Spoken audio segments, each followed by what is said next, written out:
고맙습니다. 네.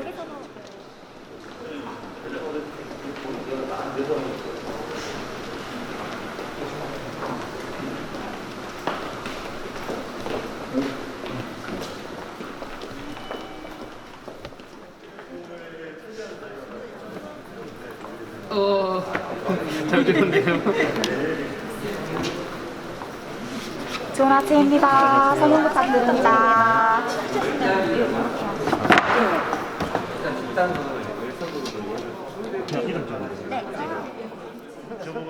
네, 그러시네요.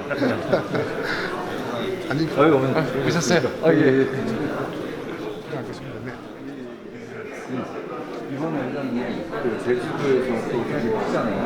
저희 이번에 제주 소유주체 CEO 포럼 그 신화원대 쓰는데 아무튼 모두 우리 장소도 괜찮다는 말씀도 하시고 내년에 아무튼 같이 좀 그러시죠. 예, 그러시죠. 회장님하고 오시는 거 알겠습니다. 의원 이선 의원님 굉장히 안내 좀 부탁드립니다. 제가 배주 수성구 상동 출신입니다. 그래서 기꺼이 안내드리겠습니다. 그래서 회장님하고 안 오셨나요?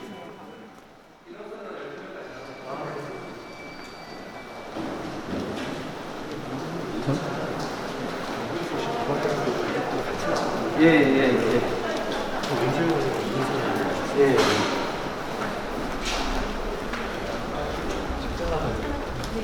상호야, 대방골 전화해서.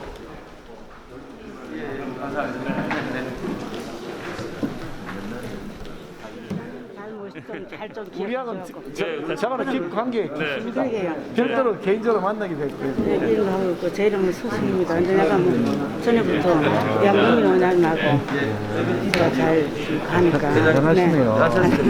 한국선수 회장님. 알겠습니다. 감사합니다. 이렇게 많이 하시네요. 안녕하세요. 정도 사고 있는 서수입니다. 예, 안녕하세요. 예, 반갑습니다. 감사합니다. 네, 우리 선생님 좀 잘 부탁드립니다. 예, 감사합니다. 네, 고맙습니다. 예, 오늘 행사 준비한 som산의 김기준 부회장입니다. 예, 부회장님. 예. 고생 많으십니다. 예. 오셔서 감사합니다. 대표님 어디 있어요?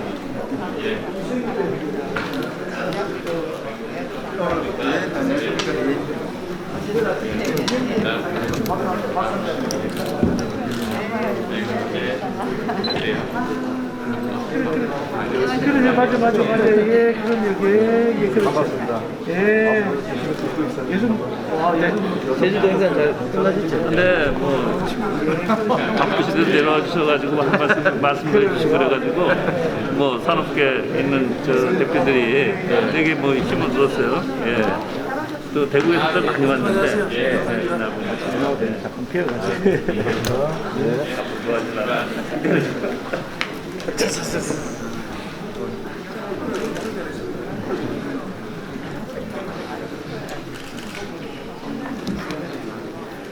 오래 준비하셨죠?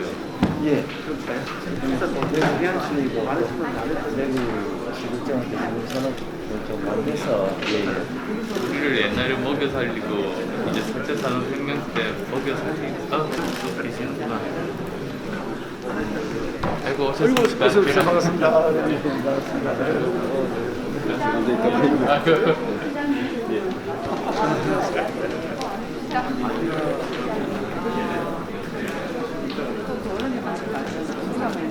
아니 저 원래부터 관심 안 드는 거예요.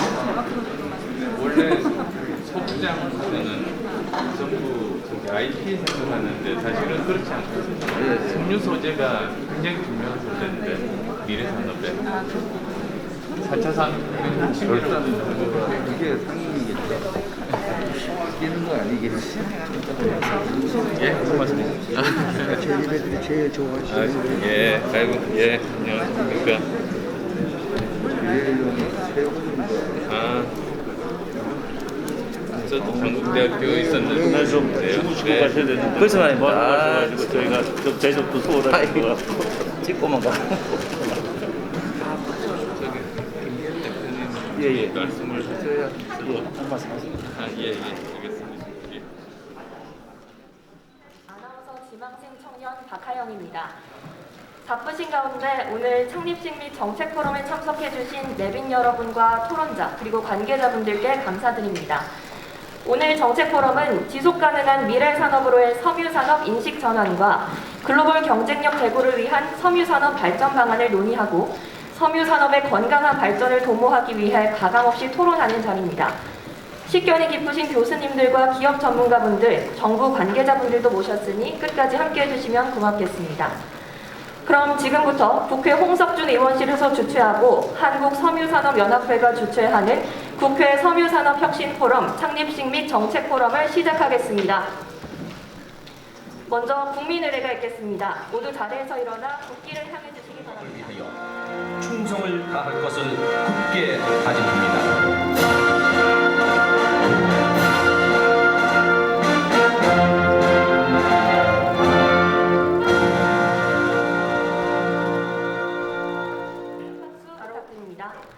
먼저 오늘 창립식과 정책포럼을 주최하신 국민의힘 대구 달서구갑 홍석준 의원님 소개합니다. 네, 감사합니다.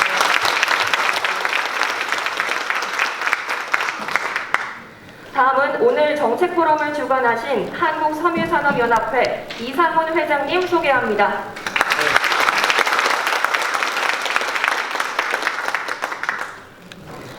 다음으로 울산 남구을 지역구 김기현 의원님 참석하셨습니다.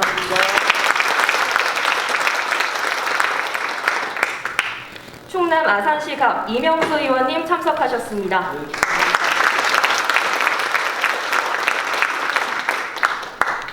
경기 성남시 분당구갑 안철수 의원님 참석하셨습니다.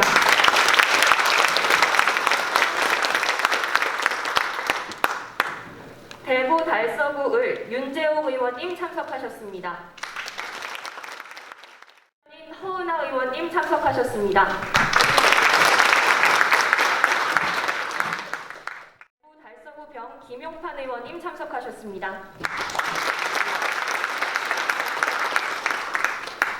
대구 수성구을 이인선 의원님 참석하셨습니다.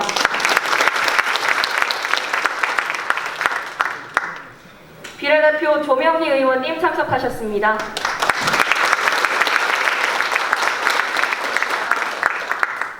비례대표 노용호 의원님 참석하셨습니다.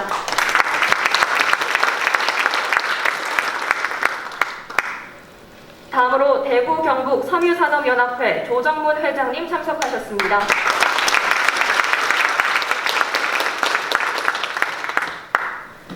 다이텍연구원 조상영 이사장님 참석하셨습니다.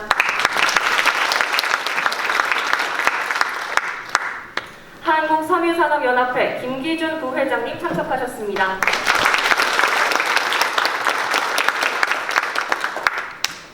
한국섬유개발연구원 호요승 원장님 참석하셨습니다.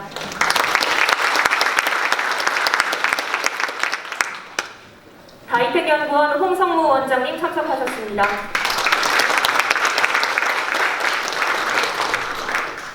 한국섬유소재연구원 변성원 원장님 참석하셨습니다. 범필드그룹 서순희 회장님 참석하셨습니다.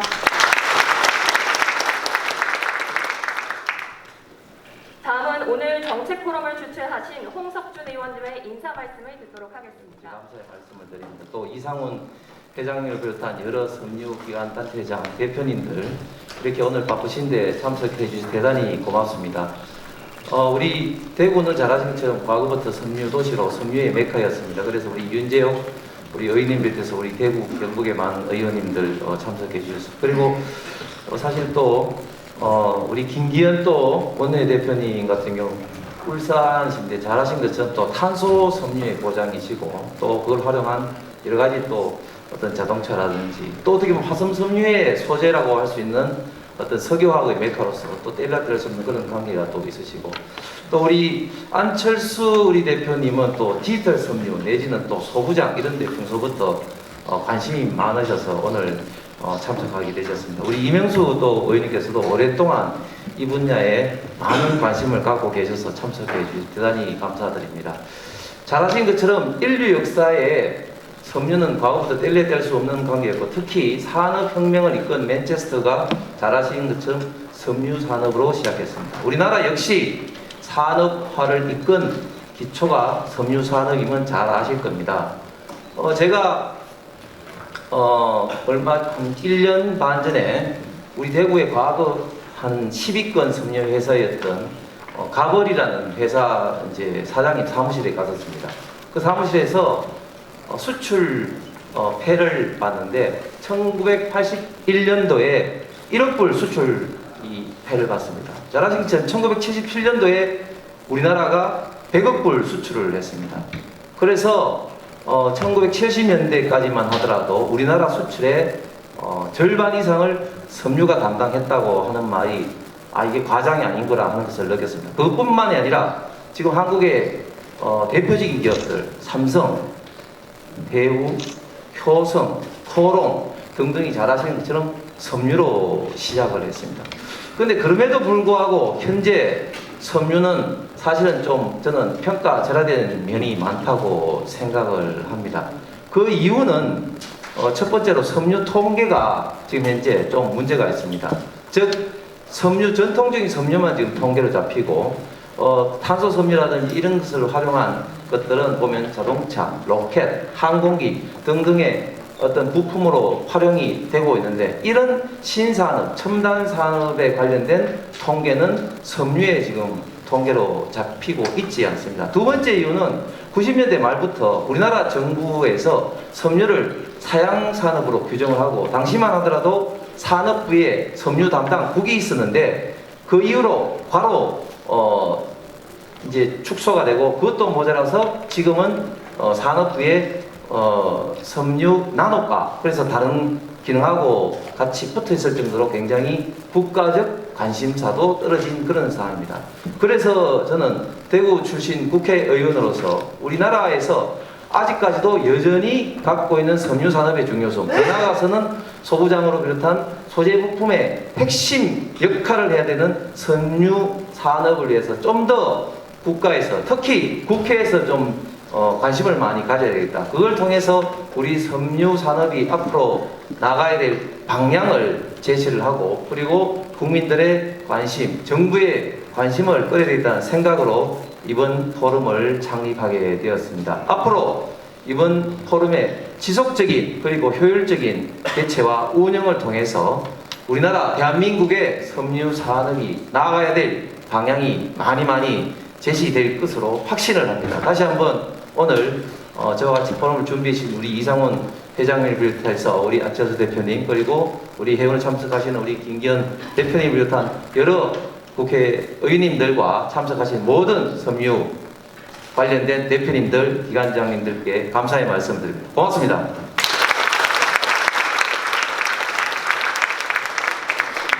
여러분들 반갑습니다. 섬유산업연합회 이상훈입니다. 먼저 바쁘신 의정활동 중에도 섬유산업의 발전을 위해 귀한 자리를 마련해 주신 국민의힘 홍석준 의원님께 감사의 말씀을 드립니다. 그리고 국회 섬유산업포럼 혁신 포럼 창립식과 정책 포럼에 참석해 주신 여러 의원님들, 산업부를 비롯한 내일 기변 여러분께도 감사드립니다. 섬유산업의 혁신적인 발전을 지원하기 위해 홍석준 의원께서 국회 섬유산업 혁신 포럼을 제안해 주시고 여야 의원분들의 적극적인 참여로 동포럼 창립 행사를 개최하게 되어 매우 기쁘게 생각합니다. 동포럼을 통해 섬유산업의 미래 발전을 설계하기 위한 다양한 정책 과제가 논의되고 이를 뒷받침할 활발한 입법과 예산 등 다양한 제도적 지원이 이루어지기를 기대합니다. 아시다시피 섬유산업은 산업의 태동기부터 생산, 고용, 수출 측면에서 우리나라의 경제 발전을 이끌어온 대표적인 주력 산업이었습니다. 우리 섬유산업의 가장 큰 경쟁력은 원사에서부터 공제, 유통까지 전 스팀에 걸쳐 균형이 있는 생산 기반과 해외 시장 개척 노하우 등 축적된 잠재력을 보유하고 있습니다. 최근에는 자동차, 조선, 에너지 등 타 산업의 주요 소재로서 산업용 섬유가 그 중요성이 부각되면서 기술 경쟁력을 갖추고 수출 비중도 꾸준히 증가하면서 국내 섬유 산업의 판도를 바꾸고 있습니다. 코로나19의 장기화, 미중 패권 경쟁, 노후 전쟁으로 인한 글로벌 공급망 위기와 함께 스태그플레이션 우려 등 최근의 대외 환경으로 인한 기존의 경제 질서가 빠르게 재편되면서 섬유산업도 녹록지 않은 현실에 처해 있습니다. 한편 EU, 미국 등 선진국 중심으로 기후변화 문제 해결을 위한 탄소 중립 실천 압박과 팬데믹으로 촉발된 디지털 전환도 급속하게 진행되고 있습니다. 우리 섬유 패션 산업도 세계적인 변화의 흐름에 대처하기 위하여 중장기 R&D 로드맵 수립, 신환경화, 디지털 전환을 시도하고 있으며 핵심 기술 개발에 있어 선진국과의 격차를 해소하기 위해 섬유업계가 서로 협력하며 노력을 기울이고 있습니다. 먼저 2030년까지 섬유 분야의 기술 경쟁력 확보를 위해 꼭 필요한 R&D 과제를 담은 미래 대응 섬유 고부가 전략 기술 개발 사업을 기획하여 예산 확보를 위해 애쓰고 있습니다. 또한 정부와 긴밀히 협력하여 디지털 전환의 중장기 방향성을 제시한 섬유 패션 디지털 전환 전략을 발표하고 이를 확산시키고자 섬유 패션 디지털 전환 포럼, 섬유 패션 빅데이터 얼라이언스, 스마트 공장 보급, 3D 가상 의류 디자인 인력 양성 등을 차근차근 실행해 나가고 있습니다.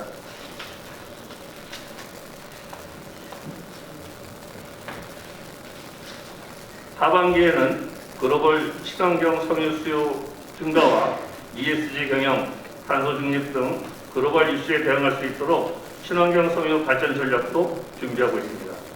이처럼 우리 섬유업계는 전 세계적으로 급변하는 경영 환경 속에서 위기보다는 변화 그리고 기회에 주목하고자 다각도로 노력하고 있습니다. 여기에다 입법과 예산을 책임지는 국회와 정책적 의지를 직접 실천할 행정부가 함께 역량을 결집하면 새로운 기회를 만들 수 있으리라 감히 기대해 봅니다. 오늘 이 정책 포럼이 한국 섬유산업의 위상에 대한 고찰과 미래 발전 방향을 모색하면서 재도약을 향한 전환점이 되기를 바랍니다.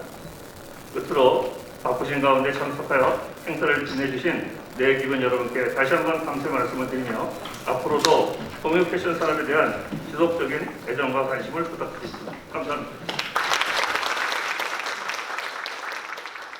산업을 이끌어왔던 초기 최고의 선두주자였죠. 우리 섬유 산업을 어떻게 다시 또 우리가 리바이벌 시킬 것이냐, 재탄생시킬 것이냐는 주제를 가지고서 정책 포럼을 발족하는 자리에 인사드릴 수 있게 되며 기쁘게 생각합니다. 조금 전에 우리 홍석준 의원님 말씀 들으면서 정말 이 섬유 산업에 대한 그 의지와 또 앞으로 하겠다는 추진 각오가 대단하다는 것을 다시 한 번 더 느꼈습니다.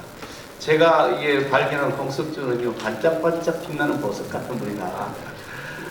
정말 일하실 때 하나 딱 해야 되겠다고 마음 먹으면 아주 꼼꼼하게 그리고 찬찬하게 체계적으로 진행하시는 분이셔서 무슨 일 하셔도 다 잘할 것이라고 생각하는데 대구, 특히 대구 경북 중심으로 해서 섬유 산업이라는 많은 욕구들이 있을 것으로 알고 있는데 앞장서 주셨으니까 좋은 성과를 낼 것이라고 믿고요. 한국 섬유산업연합회 우리 이상훈 회장님 비롯한 관계자 여러분들께도 함께 하신 모든 분들의 건승을 기원드려 마지 않습니다. 좀 전에 우리 홍석준 의원님 말씀하셨던 것처럼 저는 울산이 제 지역구입니다만은 울산 그러면 뭐 자동차, 도선, 이 정유하는 석유화학 이렇게 말씀하시는데 그 중에 중요한 부분이 사실 간과되어 있습니다. 이 석유화학 산업이 사실은 그 화학 섬유를 생산하는 굉장히 중요한 초기 과정을 업스트림을 담고 있습니다. 그만큼 굉장히 많은 분야에 있어서 화학과 화학 섬유와 관련되어 있는 일들을 하고 있는데 그런 일을 해서 이상훈 회장님과도 몇 차례 뵙기도 하고 있었습니다. 87년도에 우리나라 최초로 한 분야별로 산업 분야별로 최초로 수출을 이제 우리가 10억 불, 100억 불 이렇게 달성 탑도 주고 있지 않습니까? 근데 1987년도에 최초로 섬유산업 분야가 100억 달러 수출을 달성했다. 이게 우리 대한민국의 산업의 역사입니다. 그만큼 아주 뛰어난 역량을 가졌던 그런 분야였는데 그 분야에 뭐 노동이 집약적이라는 사유 때문에 원가 경쟁이나 이런 것 속에서 해외 공장이 많이 만들어지고 때로는 좀 이렇게 관심에서 멀어지는 것 같아 보였습니다만은 여전히 우리에게는 굉장히 중요한 효자 산업이라고 저는 생각합니다. 특히 이제 섬유 산업이 하이테크 산업으로 발전하고 있고 첨단 기술 어떻게 경량화할 것이냐, 어떻게 고성능화해 갈 것이냐 여기에 따라서 무궁무진한 분야가 널려 있는 그런 소비처가 널려 있는 곳이다. 그런 만큼 섬유 산업에 대한 우리 마음을 옹고지신의 의지를 가지고 다시 한번 들여다봐야 될 것 아니냐. 이것을 우리가 다시 돌아보면서 새로운 것을 생각한다는 것이, 새로운 것을 우리가 배우고 생각한다는 것인데 섬유 산업이야말로 이 옹고지신의 가장 핵심적인 모태다. 저는 그렇게 생각하고요. 앞으로 무궁하게 뻗어나갈 수 있는 섬유 산업 규제를 개혁해야 되고 R&D를 지원해야 되고 또 새로운 또 여러 가지 지원 정책들이 많이 필요하다고 생각하는데 제가 앉아있으면서 자료를 쭉 읽어봤습니다. 해야 될 숙제가 꽤 많더라고요. 숙제 챙기는데 우리 홍석준 의원님 앞장서시는데요. 뒤에서 잘 뒷받침하도록 하겠습니다. 고맙습니다.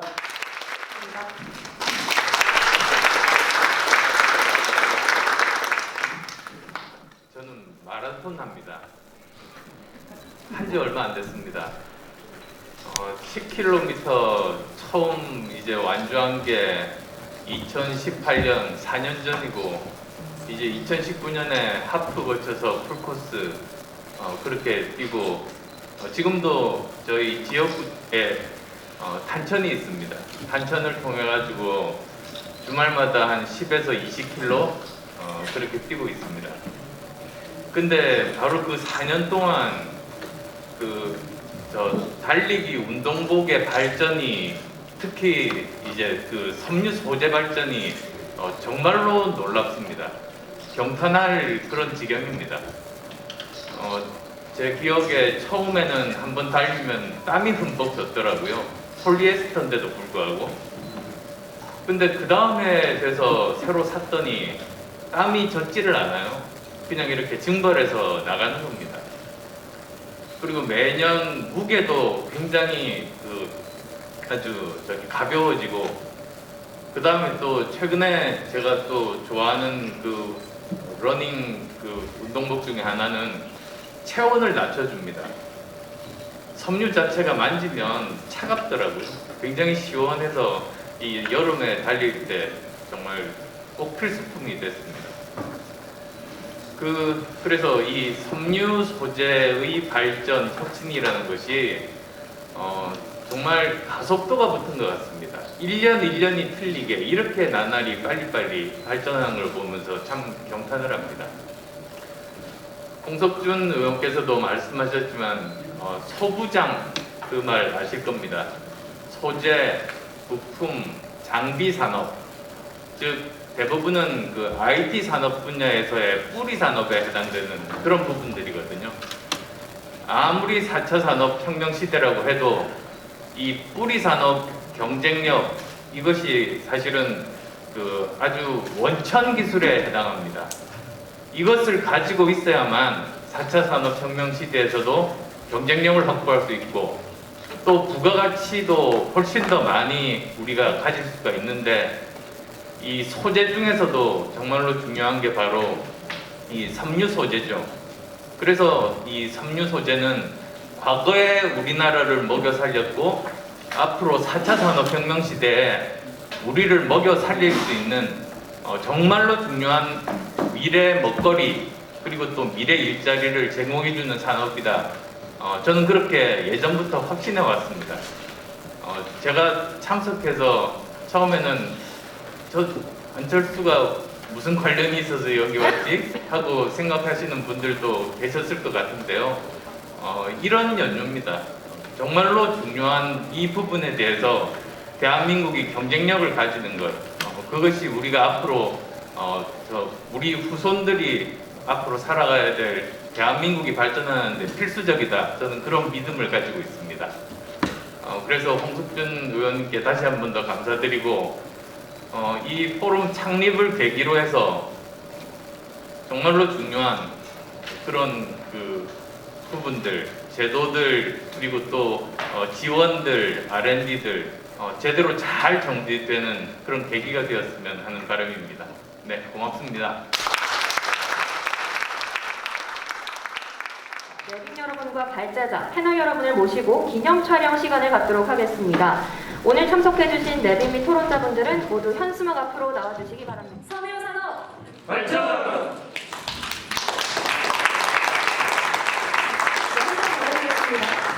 섬유산업 발전! 네, 감사합니다.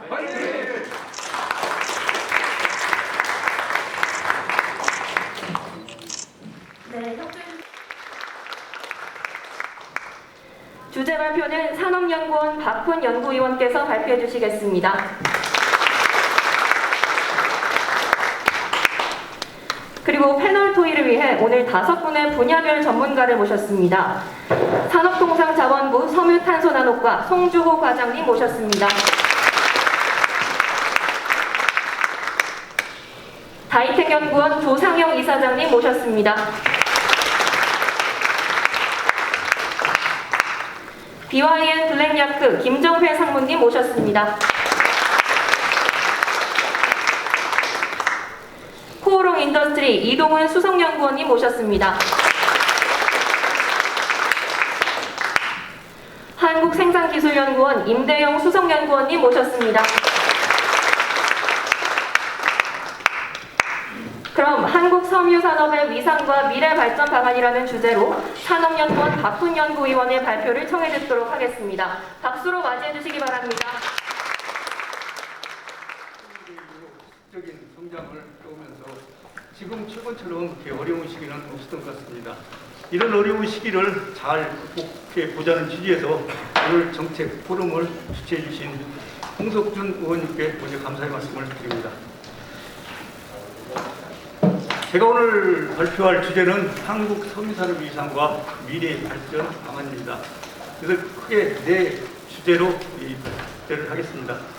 먼저 섬유산업의 위상이 어느 정도 되는지, 그리고 혁신 역량은 있는 것인지를 보고, 그 다음에 산업 구조가 어떻게 변해가고 발전에 어떤 제약 요인은 없는 것인지, 이런 제약 요인을 타개하기 위한 발전 과제, 이 4 주제로 이 발표를 하겠습니다. 우리 섬유산업은 60년대부터 이 시대별로 유망산업을 육성하면서 수출 산업과 성장 동력화를 이뤘습니다. 이에 힘입어 우리 섬유산업은 지속적인 성장과 함께 산업 구조 고도화를 실현하였습니다. 그러나 그 80년대 후반부터 우리 해외 투자 자유화 정책이 이루어지면서 이 저가 범용품을 중심으로 해외로 생산 기지가 이전되면서 다소 성장이 둔화되긴 했습니다만, 2004년 이후 정부가 추진했던 이 산업용 섬유 산업의 그 효과가 발휘되는 가운데 기존 섬유들도 고도화가 이루어지면서 다시 성장 산업으로 발전을 했습니다. 그러나 다 아시다시피 2013년 이후 글로벌 경기가 위축되고 코로나19가 발생하고, 또 국내 내부적으로도 최저임금이 크게 상승하고 근로시간이 단축하면서 우리 섬유산업은 이제 많은 시련을 맞이하게 됐습니다. 그럼에도 불구하고 지난해에 이어 금년에도 빠르게 회복되는 모습을 보이고 있습니다. 수출의 경우 지난해 14% 성장한 데요, 금년 1월 5월까지도 9.2%, 원화 기준으로는 13.5% 높은 증가율을 보이고 있습니다. 생산도 지난해 11% 증가해서 금년에는 10.5% 굉장히 높은 증가율을 보이고 있는 등 섬유산업은 다시 빠르게 성장하는 이 모습을 보이고 있습니다. 이러한 성장세가 꺾이지 않고 앞으로도 지속될 수 있는 방안을 한번 찾아보자는 취지에서 오늘 이름을 하게 됐습니다. 그리고 우리 섬유산업은 앞에 홍석준 의원님도 말씀하셨지만 다 사양산업 아닌가라고 말씀을 하시는데, 지금도 이 섬유 소재는 세계 6위 수출 대국입니다. 지금 법령품을 중심으로 중국 등이 추격을 하면서 이 시장 점유율은 좀 하락했지만, 그럼에도 불구하고 3.9%의 세계 시장 점유율을 가지고 있습니다. 뿐만 아니라 독일이나 이태리나 미국이나 거의 비슷합니다. 우리가 조금만 노력하면 세계 3위, 4위도 문제가 없을 것으로 보입니다. 그런 측면에서 우리가 좀 더 열심히 할 필요가 있지 않느냐 생각이 듭니다. 우리는 부가가치가 아주 높은 고부가가치 산업입니다. 이러한 섬유 소재 우리를 육성을 해서 우리 국내 경제에 뒷받침될 수 있는 이 계기를 만들 필요가 있지 않느냐 생각이 듭니다. 또 일자리는 높은 산업이라는 걸 알기 때문에 생각하겠습니다. 그리고 우리 섬유산업은 앞에서 말씀드렸듯이 시대별로 유망 산업을 육성하면서 이 모든 스트림의 균형 발전을 이뤘습니다. 그러다 보니까 이 스트림이 균형 잡힌 산업 구조를 형성하고 있습니다. 뿐만 아니라 이 선진국과 같이 업스트림에서 다운스트림으로 갈수록 부가가치가 높아지는 이 선진국적 산업 구조로 구축가 됐습니다. 그래서 이 정부는 이 균형 잡힌 산업 구조를 활용해서 산업 경쟁력을 높이기 위해 스팀 간 협력 기술 개발 사업을 추진했습니다만 이 사업이 3년 전에 종결되면서 이 우리 중소업체들의 R&D 개발에 좀 한계가 좀 다가오고 있습니다. 또 이 섬유산업만큼 이 인프라, 연구 인프라가 잘 되어 있는 국가를 놓칩니다. 이 지역별로 아주 특화되어 있는 산지를 기반으로 연구소가 잘 구축되어 있습니다. 이러한 연구소를 기반으로 이제 중소기업들에게 많은 지원을 해주고 있습니다. 또 기업들도 이제 많은 기업들이 아주 역량이 아주 높습니다. 품질 공정관리 능력이라든가 기술을 생산 공정 효율화나 품질 개선에 활용할 수 있는 역량, 생산과 가공기술 개발 역량 등 많은 역량이 이 높은 수준입니다. 이러한 역량과 이 연구 기반과 앞으로 산업, 균형 있는 산업 구조를 잘 활용한다면 앞으로도 지속 성장을 할 수 있는 산업이다라고 보고 있습니다. 다음은 우리 섬유산업은 어떻게 이제 좀 바뀌어가고 있는지를 보여드리겠습니다. 보통 선진국들, 이태리, 독일 보면은 전부 업스트림보다는 전부 이제 다운스트림 중심으로 이 성장해 가고 있습니다. 우리도 이제 선진국과 마찬가지로 고부가치 다운스트림 중심으로 생산 구조가 전환되고 있습니다. 또 우리는 이제 국내 시장이 크게 확대되고 있고 고부가치 산업이 산업용 소비를 정부에서 직접 육성하고 있고 기업도 이를 기반을 구축하고 있습니다. 예시로 산업 섬유가 우리 섬유산업의 생산을 주도하고 있습니다. 여기서 아쉬운 점은 이 내수 산업보다는 이 수출 산업이 이 글로벌 경쟁 환경이 악화되면서 좀 성장의 한계를 겪고 있다는 측면에서 이 수출 활성화가 그런 때보다 필요하다고 하겠습니다. 또 선진국들은 앞에서 말씀드렸듯이 정부가 이 산업용 섬유 육성을 통해서 신성장 동력을 하자는 취지와 맞으면서 우리와 화성 대기업들도 이제 이 고부가치 산업인 이제 산업용 섬유 중심으로 사업을 개편하고 있습니다. 그런 측면에서 앞으로 우리 이 기업들과 정부가 이 섬유산업의 미래를 위해서 이 고부가치 산업을 육성하고 있는 만큼 섬유산업은 앞으로 미래가 절대 어둡지 않다, 밝다라고 볼 수 있습니다. 또한 섬유가 기능이 높아지면서 이 금속이나 세라믹과 같은 것을 대체하면서 신수를 창출하고 있습니다. 이에 맞춰서 우리 기업들도 이 고성능 섬유 기술 개발과 함께 생산 능력을 지속적으로 확대하고 있습니다. 우리 무역수지는 중저가 노동집약적인 오류나 생활 제품들의 수입이 확대되면서 적자가 확대되고 있습니다만 직물이라든가 화학섬유는 흑자를 지속하고 있습니다. 직물은 어떻게 보면 기술하는데 우리 섬유산업은 기술산업이 아니라 감성산업입니다. 이런 감성을 바탕으로 경쟁력을 높은 수준을 유지하고 있고 무역수지를 지속적으로 나타내고 있습니다. 그 화학섬유는 기술산업입니다. 그러니까 기술을 바탕으로 과거에는 이제 오리um 섬유 중심에서 고성능 산업용 섬유 중심으로 생산 수출 구조가 전환되면서 지속적인 흑자를 기록하고 있습니다. 수출 구조로 보면 우리 대구 중심의 이 직물이 이제 우리 수출 주력 산업입니다. 그런데 우리 주력 수출 산업인 직물이 이제 세계 주류 말하면 이제 산업용 직물로 넘어가야 되는데 이 산업용 직물 생산 기반의 확충이 좀 한계에 좀 봉착해 있는 상태입니다. 그리고 우리 고감성 산업인 이 직물이 고감성 기업의 이제 선진국들의 벽을 넘는데 좀 한계가 있습니다. 이러면서 수출이 감소하면서 이 수출 비중이 낮습니다. 빨리 이러한 부분을 타개할 수 있는 방안이 나와야 될 것으로 생각합니다. 그리고 화학섬유는 고성능 섬유인 아라미드 섬유, 그다음에 스판덱스 같은 부분이 수출이 늘어나면서 좀 수출이 유지해주고 있습니다만 심지어 수출 이만큼 개발이 미흡하면서 수출 확대 한계가 있으므로 이러한 부분들도 좀 정부와 기업들이 협력해서 개척할 필요가 있다고 생각합니다. 또 앞서 말씀드렸듯이 우리 수출을 주도하고 있는 것은 이 고성능 이 산업용 섬유가 주도하고 있습니다. 그러나 이 산업용 섬유가 더욱 빠르게 성장을 해서 우리 성장 능력 산업화가 될 수 있도록 지원이 필요하다고 생각합니다.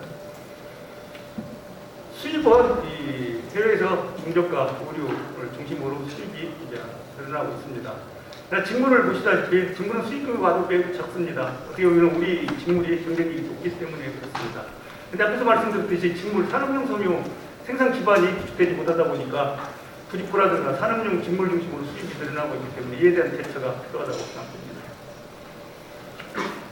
다음은 수입은 산업용 섬유도 수입이 많이 늘어나고 있습니다. 그 이유는 우리나라는 아직도 서비스 산업보다도 제조업 강국입니다. 국방도 크고 하다 보니까 이 제조업, 국방에서 사용되는 이 산업용 섬유 수입이 늘어나면서 이 수입을 주도하고 있습니다. 따라서 이 산업용 섬유 수입 대처를 할 수 있는 방안도 함께 마련할 필요가 있다고 생각합니다. 이로 인해서 성장 잠재력이 유축되고 있는 모습을 보이고 있는 상태입니다. 또 저탄소 환경 규제가 강화되고 에너지 비용이 상승하고 있음에도 불구하고 에너지 환경 투자가 매우 저조합니다. 또 하나는 신제품 개발, 수출 수요에 대비한 투자가 부족하면서 이 신성장 동력 창출이라든가 수출 시장 개척에 한계가 있습니다. 따라서 기계장치, 신제품 또는 수출 수요 대비한 셀프 투자 확대가 필요합니다. 이를 통해서 성장 동력 확충이 그 어느 때보다 시급하다고 할 수 있습니다. 또 R&D 투자는 보시다시피 매출액 대비 R&D 투자 비율이 소비산업 1.6%로 제조업의 4.6%, 3분의 1 수준에 머물고 있습니다. 이러면서 이 중국과 기술 격차가 좁혀지고 일본이나 선진국과의 기술 격차가 좁혀지지 못하고 있는 상황입니다. 특히 우리가 중점을 두고 있는 산업용 섬유사라든가 이런 부분들의 기술 개발이 획기적으로 이루어지지 못하고 있는 부분이 있습니다. 또한 정부 R&D 비중이 많이 점점 축소해 돼가고 있는 부분이 있습니다. 24.2%인데 20년에는 19.8%로 하락하고 있습니다. 또한 의료 분야에 대한 정부의 R&D 정책이 거의 사각지대다 할 정도로 이루어지지 못하고 있습니다. 따라서 이 정부의 섬유산업에 대한 R&D가 지속적으로 확충돼서 기술 경쟁력 강화를 유도할 필요가 있습니다. 우리가 2000년대 초부터 이 정부가 이 산업용 섬유를 굉장히 적극적으로 육성을 했습니다. 대구의 슈퍼 섬유 육성 전략, 전주의 탄소밸리, 경산의 메디컬 섬유, 부산의 해양 섬유 등 많은 이 산업용 섬유를 육성하기 위해서 정부가 지원을 했습니다만 그럼에도 불구하고 아직도 이 수출 산업화가 좀 미흡한 시대입니다. 이로 인해서 성장 동력화가 한계일 수 있습니다. 또 말씀드렸지만 산업용 섬유가 성장하기 위해서는 업스트림, 미들스트림, 다운스트림이 균형 발전을 해야 되는데 우리는 허리 부분인 이 미들스트림, 산업용 직물 부분이 굉장히 경쟁력이 취약합니다. 이로 인해서 스트림이 단절되고 저렴한 산업 연간 효과가 미흡하고 동반 성장의 한계를 보이고 있습니다. 또는 섬산업은 아직도 인력 의존도가 높은 산업입니다. 근데 우리나라 잘 아시다시피 생산 가능 인구가 벌써 감소하고 있고 근로시간 단축, 인력 고령화 등으로 인해서 인력 조달에 많은 어려움을 겪고 있는 것이 사실입니다. 또 이 업체들이 또 최저임금도 많이 오르고 하다 보니까 낮은 수익성을 점점 나타내고 있습니다. 따라서 이 섬유산업이 이런 인력 의존도에서 벗어나고 이를 통해서 인력 조달의 어려움도 좀 극복할 수 있게 하고 또한 이 낮은 수익성이라든가 높은 최저임금을 인해도 불구하고 이 경쟁력을 높일 수 있도록 우리 디지털 전환이라든가 기술 중심의 산업 구조로의 전환이 매우 시급한 상황이라고 말씀드릴 수 있습니다. 또 어떻게 보면은 이 섬유산업은 R&D 투자가 매우 중요함에도 불구하고 앞에서 말씀드렸듯이 과거 스트링간 협력 기술개발 사업이 한 정부에서 한 500억 가까이 이렇게 지원을 해줬습니다만 3년 전에 그 사업이 종결됐습니다. 하다 보니까 우리 중소기업들의 R&D 개발하는 데 많은 한계에 봉착해 있습니다. 이러다 보니까 이 선진국들과 이 기술 격차가 좁혀지지 못하고 있는 채 중국이라든가 후발국들의 기술 격차가 축소되고 특히 가격 경쟁력 열세가 굉장히 뚜렷하게 나타나고 있습니다. 이로 인해서 우리 섬유산업은 선진국 간의 넛크래커 상황에 직면해 있는 상황입니다. 따라서 이러한 넛크래커 상황에서 빨리 빠져나갈 수 있도록 기술혁신 역량을 강화하는 것이 그것보다도 중요하다고 생각합니다. 이를 통해서 선진국들이 점유하고 있는 이 고부가치 시장을 개척하고 중국의 추격을 극복할 필요가 있다고 생각합니다. 어떻게 보면 이런 부분을 좀 타개하지 않은 측면에서 오늘 포럼이 추진된다고 보면 될 것 같습니다. 다음은 이러한 이 발전 제약 요인을 극복하고 섬유 산업이 성장 산업으로 지속할 수 있는 이제 발전 과제를 이제 설명드리도록 하겠습니다. 특히 이제 이 발전 과제를 설명드리자면 너무 많기 때문에 최근 메가 트렌드 변화, 특히 뭐 디지털 전환이라든가 순환 경제라든가 온실가스라든가 이런 부분들을 이제 극복하고 활용할 수 있는 부분을 중심으로 이 정비를 했습니다. 첫 번째는 뭐니 해도 기술 혁신이 가장 중요합니다. 우리는 기술 개발을 통해서 선진국들이 점유하고 있는 고부가 시장을 개척하고 중국의 추격을 뿌리쳐야만이 성장을 할 수 있기 때문에 기술 혁신을 위한 이 투자가 가장 중요하다고 생각합니다. 두 번째는 이제 우리 성장 동력화를 시키게 되는 좀 성장의 한계를 보이고 있는 의류 산업보다는 이 높은 국내 수요가 있고 고부가가치 산업인 이 첨단 산업용 섬유 육성이 그것보다 중요하다고 생각합니다. 지록수 산업화가 할 필요가 있다고 생각합니다. 그 다음에는 이제 뭐 전세적으로 다 디지털 전환을 추진하고 있습니다. 우리는 이제 패션 업체들이 비용 절감을 통해서 중국으로, 베트남으로, 미얀마까지 가고 있습니다. 미얀마가 없으면 이제 어디로 가서 비용 절감을 할 수 있겠습니까? 바로 이 비용 절감을 하기 위해서 가장 중요한 게 바로 디지털 전환과 이 제조 공정의 스마트화가 그 어느 때보다 중요하다. 이를 통해서 이 생산 공정이라든가 마케팅, 물류, 유통의 혁신, 이를 통해서 생산성과 경쟁력을 높일 필요가 있다고 생각합니다. 다음에는 이제 전 세계적으로 순환 경제 실현을 위해서 리사이클 섬유를 육성하고 있습니다. 특히 선진국들은 EU를 중심으로 앞으로 리사이클 섬유를 사용하지 않으면 이제 안 되도록 이 시스템을 만들어가고 있습니다. 또 패션 기업이라든가 또 자동차, 해양, 건설 등 이 섬유 수요 산업들이 점령할수록 이 리사이클 섬유 수요를 늘리겠다고 발표하고 있습니다. 이러한 시장을 개척하기 위해서 이 리사이클 섬유 육성이 이제 그 어느 때보다 중요하다고 보고 있습니다. 또 하나는 제약요인입니다. 우리가 2050년에 탄소 중립을 실현하겠다고 선언했습니다. 오늘 제 발표의 기본 방향, 과제를 위한 과제를 이 정도로 정리를 했습니다. 이 과제들을 앞에 토론하시는 분들이 깊이 있게 설명을 드리기 때문에 저는 간단하게 정리해서 말씀드리겠습니다. 먼저 미리 수요가 크고 고부가치 가능한 산업용 섬유 육성이 구할 때보다 중요하다. 지금까지도 정부가 기업들이 잘 추진을 하고 있습니다만 더 빠르게 성장할 수 있도록 먼저 R&D 기술 개발이 이제 필요하다. 우리는 굉장히 탄소 섬유에 대한 지원을 많이 했습니다. 근데 탄소 섬유만이 중요한 게 아닙니다. 이 고성능 다른 섬유들도 중요하고 고성능 부직포라든가 또 고성능 섬유로 만든 제품들, 메디컬 섬유, 안전보호구, 토목건축용, 내외장 등 많은 분야의 기술 개발이 필요한 면이 있습니다. 그래서 이런 고성능 섬유 및 응용 제품 개발이 더 중요하다고 생각합니다. 또 하나는 앞에서 우리 산업용 섬유의 허리 부분인 미들 스트립이 너무 취약하기 때문에 이 미들 스트립 리딩 기업들을 육성이 그것보다 필요하다. 또 의료용 섬유 업체들이 산업용 섬유로 전환할 수 있도록 적극 지원이 필요하다고 보고 있습니다. 다음에는 아무리 이야기를 많이 해도 지나치지 않을 정도로 중요한데 디지털 전환과 스마트 팩트를 빠르게 시행할 필요가 있다 싶습니다. 그래서 우리가 마케팅에 위해서 빅데이터라는 AI, VR을 활용한 마케팅 플랫폼 구축이 필요하고 또 하나는 물류 유통의 혁신을 디지털 기술을 융합을 통해서 이루어질 필요가 있다. 또 하나는 제일 중요한 것은 인력 양성입니다. 우리 업체들이 디지털 전환에 관심은 많습니다만 인력이 절대적으로 부족하기 때문에 이 추진이 한계를 다달하고 있습니다. 따라서 기업 맞춤형 디지털 기술 인력 양성이 중요하다고 생각됩니다. 또 우리 섬유산업은 어떻게 보면 스마트 팩토리에 많은 한계를 가지고 있습니다. 특히 공제공장도 거의 스마트 팩토리가 못 이루어지고 있고 염색도 좀 이루어질 필요가 있는데 이런 부분이 좀 미진하기 때문에 이 스마트 팩토리화를 적극적으로 추진할 필요가 있다고 생각합니다. 네 번째로는 이제 스마트 섬유 의료입니다. 이게 어떻게 보면 미래의 신성장 동력이 매우 중요합니다. 특히 이 분야는 우리나라나 선진국이나 거의 기술 격차가 없습니다.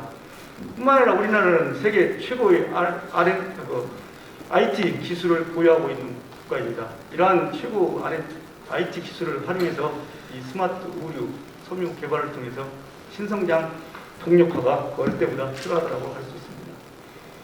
또한 리사이클 섬유는 이제 우리가 선택이 아니라 필수입니다.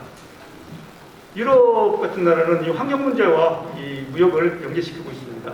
환경 문제를 일으킨다든가 이런 부분들에 이제 수입을 많이 규제하고 있기 때문에 이러한 선유들을 시장을 개척하기 위해서는 이제 리사이클 섬유 개발이 그런 데보다 필요합니다. 뿐만 아니라 앞에서 말씀드렸듯이 우리 패션 기업들뿐만 아니라 자동차, 건축, 뭐 해양, 조선 업계에서 점령할수록 이 버진 섬유 대신 리사이클 섬유로 대체해 가고 있는 상황입니다. 그래서 이러한 리사이클 섬유 시장을 개척하기 위해서도 리사이클 섬유 육성이 제일 중요합니다.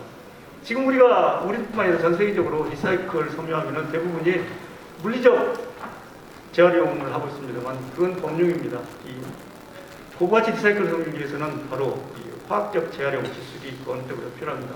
이러한 기술 역량을 좀 높일 필요가 있고 섬유는 여러 소재가 혼합되어 있다 보니까 리사이클이 어렵기 때문에 이 소재별 자동 분류 설비 개발 필요합니다. 다시 말하면 리사이클 섬유를 육성하기 위해서는 기술 개발이 그럴 때보다 필요하다고 하십니다. 뿐만 아니라 내수 시장도 창출해야 되고 수거 분리 체제도 이제 구축해야 됩니다. 이를 위해서 이 리사이클 업체를 체계적이고 종합적으로 지원할 수 있는 리사이클 섬유 종합지원센터 구축이 필요하다고 보고 있습니다. 마지막은 어떻게 보면 이런 성장 동력보다는 이제 규제, 제약 요인을 좀 극복하자는 것입니다. 이 선진국 EU들 비롯한 선진국들이 탄소 국경세를 부과하는 등 통해서 이 온실가스를 많이 배출하는 국가 기업을 규제하고 있습니다. 이러한 규제에서 벗어나 우리가 자유롭게 이 수출하기 위해서는 이 온실가스 감축이 그 어느 때보다 필요하다고 봅니다. 그러나 우리 염색이라든가 이런 것들이 너무 영세합니다. 영세하다 보니까 이 설비를 저탄소 설비로의 개체가 많이 한계를 보이고 있습니다. 따라서 저탄소 설비로의 전환할 수 있도록 세액공제라든가 이 금융, 정책금융을 지원할 필요가 있다고 생각합니다. 또 어떻게 보면 사소하지만 우리가 사용하고 있는 이 폐열 횟수 재활용 설비라든가 열 손실 억제 설비, 고효율 공통 설비 같은 걸로 전환하면 에너지를 획기적으로 절감할 수 있습니다. 그래서 이러한 부분을 개최를 할 수 있도록 이 정부 정책 지원이 진짜 필요하다고 생각합니다. 또 하나는 요즘 유가도 많이 오르고 석탄 가격이 너무 많이 오르고 있습니다. 그래서 우리 염색공단들의 열병합 발전소 이 연료, 특히 대구 최근에 뭐 화석 가지고 석탄을 많이 뜨는데 가격이 너무 올라서 이 염색업체들이 애로움이 많습니다. 그래서 열병합 발전소 이 연료를 활성 연료 대신 단기적으로는 뭐 LNG로 가야 되겠지만 중장기적으로는 수소유 연료로 이 전환할 수 있도록 설비 개최 및 기술 개발이 그 어느 때보다 필요하다고 봅니다. 이외에도 섬유산업 발전에서 많은 전략들이 있을 수 있지만 오늘은 이 정도로 마치도록 하겠습니다. 감사합니다.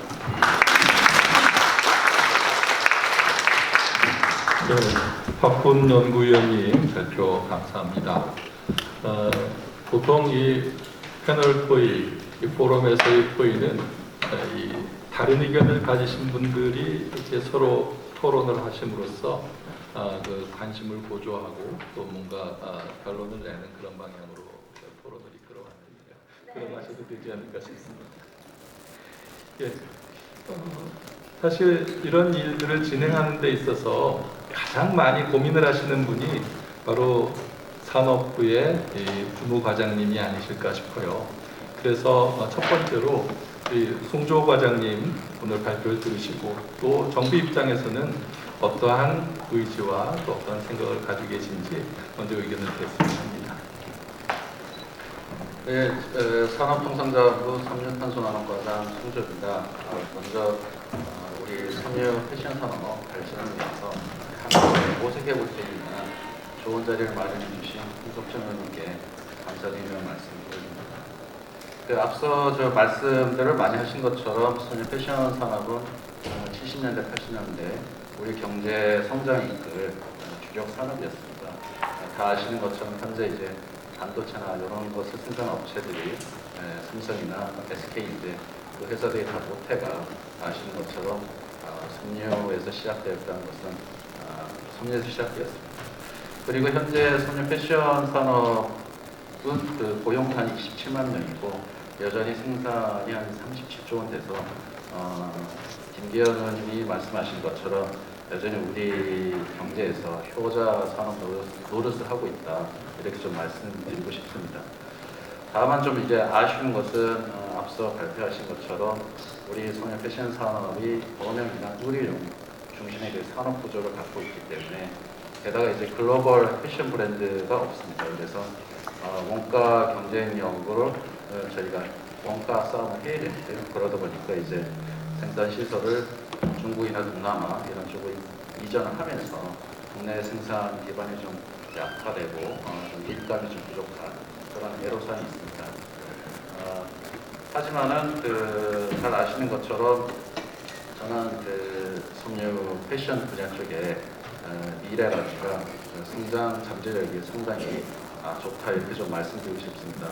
먼저 이게 소녀 패션 분야에서 저희가 OEM을 하고 있지만은 다들 아시는 것처럼 반도체에서 지금 요즘 이슈화되는 게 파운드리지 않습니까? 그래서 우리 기업들이 비록 동남아 쪽에 나가서 많은 의료 생산을 대행하고 있지만은 어떻게 보면은 이 소녀 패션에서 우리 업체들이 그 반도체 파운드리 역할을 아주 충실히 하고 있고 수익을 많이 내고 있는 그런 상황입니다.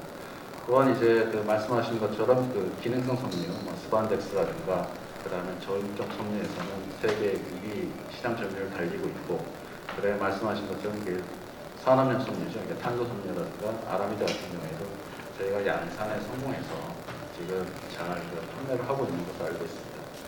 게다가 이제 큰 흐름이 친환경하고 디지털인데, 우리 국민들께서 이제 친환경이나 탄소 중립에 대한 인식이 또 상당히 높고, 또 그런 쪽에 맞춰가지고 여기 계신 블랙이 아트라 이런 우리 패션 브랜드 업체에서도 친환경 소재라든가 의류 생산을 좀 투자하고 계시고 있고요.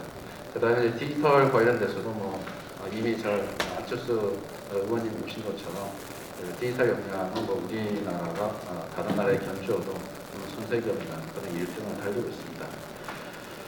그래서 이제 정부에서도 이제 이 소녀 패션이 상당히 이게 잠재력이 있기 때문에 저희가 계획을 세운 것은 단기적으로는 의류용 섬유에서는 친환경과 디지털 전환을 좀 추진해가지고 시장 경쟁을 좀 높이겠다, 그런 쪽에 중점을 두고 있고요.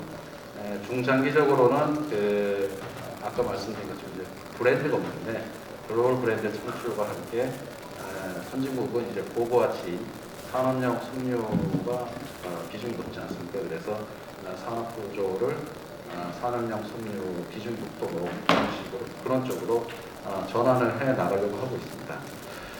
제가 정책 방향에서 말씀드린 키워드가 어떻게 보면 브랜드, 그 다음에 산업용 섬유, 그 다음에 친환경, 디지털인데 다들 잘 아시겠지만 좀 이해하기 쉽게 좀 비유를 하면 이럴 것 같습니다. 그러니까 브랜드라는 것은 이제 자동차 산업에 좀 비유하면은 섬유 패션에서 명품 브랜드를 만든다는 것은 이제 승용차, 자동차에서 이제 벤츠라든가 이런 명품차를 만드는 것 똑같은 거고, 이 브랜드 만들기 쉽지가 않죠. 그 다음에 이제 산업용 섬유를 저희가 하겠다는 것은 차로 비교하면 약간 특수 촬영을 하는 거죠. 이런 쪽의 시장은 시장이 약간 제한적이고 이미 이제 시장 지배자가 있어서 진입하기가 쉽지 않은 그런 문제가 있습니다. 그 다음에 이제 친환경 패션, 리사이클 패션을 하겠다는 것은 자동차로 따지면 이제 전기차에 해당되는 거거든요. 그래서 이쪽은 사실은 자동차나 우리 업계에 있어서 다 리스트입니다. 이 전기차를 하지 않으면은 이제는 차를 팔 수 없고 생존하기 어렵고, 똑같이 친환경 의류나 패션을 하지 않으면은 다들 아시는 것처럼 10년 뒤에 바이오로 구매를 안 하니까 판매가 어려운 상황이죠. 그래서 이쪽은 상당히 리스크이기 때문에 우리가 대응을 해야 된다. 그리고 잘 대응하는 기업 입장에서는 오히려 이제 시장 점유율을 확대할 수 있는 기회가 될 수 있는 그런 분야입니다. 또 이제 디지털 패션은 먼저 메타버스상에서 이제 아바타가 있는 스킨스, 각종 여러 가지가 있는데, 디지털 패션은 자동차로 비유하면 약간 자율주행차 비슷하다고 볼 수 있습니다. 그래서 이쪽에서의 가치는 더 이상 이제 자동차로 주는 이동의 가치가 아니라 좀 더 이제 다른 가치를 주지 않습니까? 그러니까 자율주행차 되면 구독 서비스라든가 엔터테인먼트 이런 것처럼. 그래서 디지털 패션 같은 경우에도 콘텐츠나 이제 서비스로 전환되는 그런 면모가 있습니다. 그래서 앞서 말씀드린 약간 명품 브랜드 창출, 산업용 섬유, 그런 친환경 패션은 우리 산업계가 해오던 기존에 옷을 만들어 오는 것의 연장선상에 있다고 본다면은 디지털 패션은 그거 좀 약간 차원이 다른 거예요. 그러니까 판매가 의류가 아니라 이제 콘텐츠를 판매하기 때문에 사실 성일 패션의 기존 업체 입장에서는 이 디지털이라는 것이 좀 생소할 수도 있고 언제 도전하기가 좀 주저할 수 있는 분야인데 이 부분은 오히려 리스크보다는 기회가 많은 분야이기 때문에 좀 저희가 적극 도전할 필요가 있다는 생각이 들고요.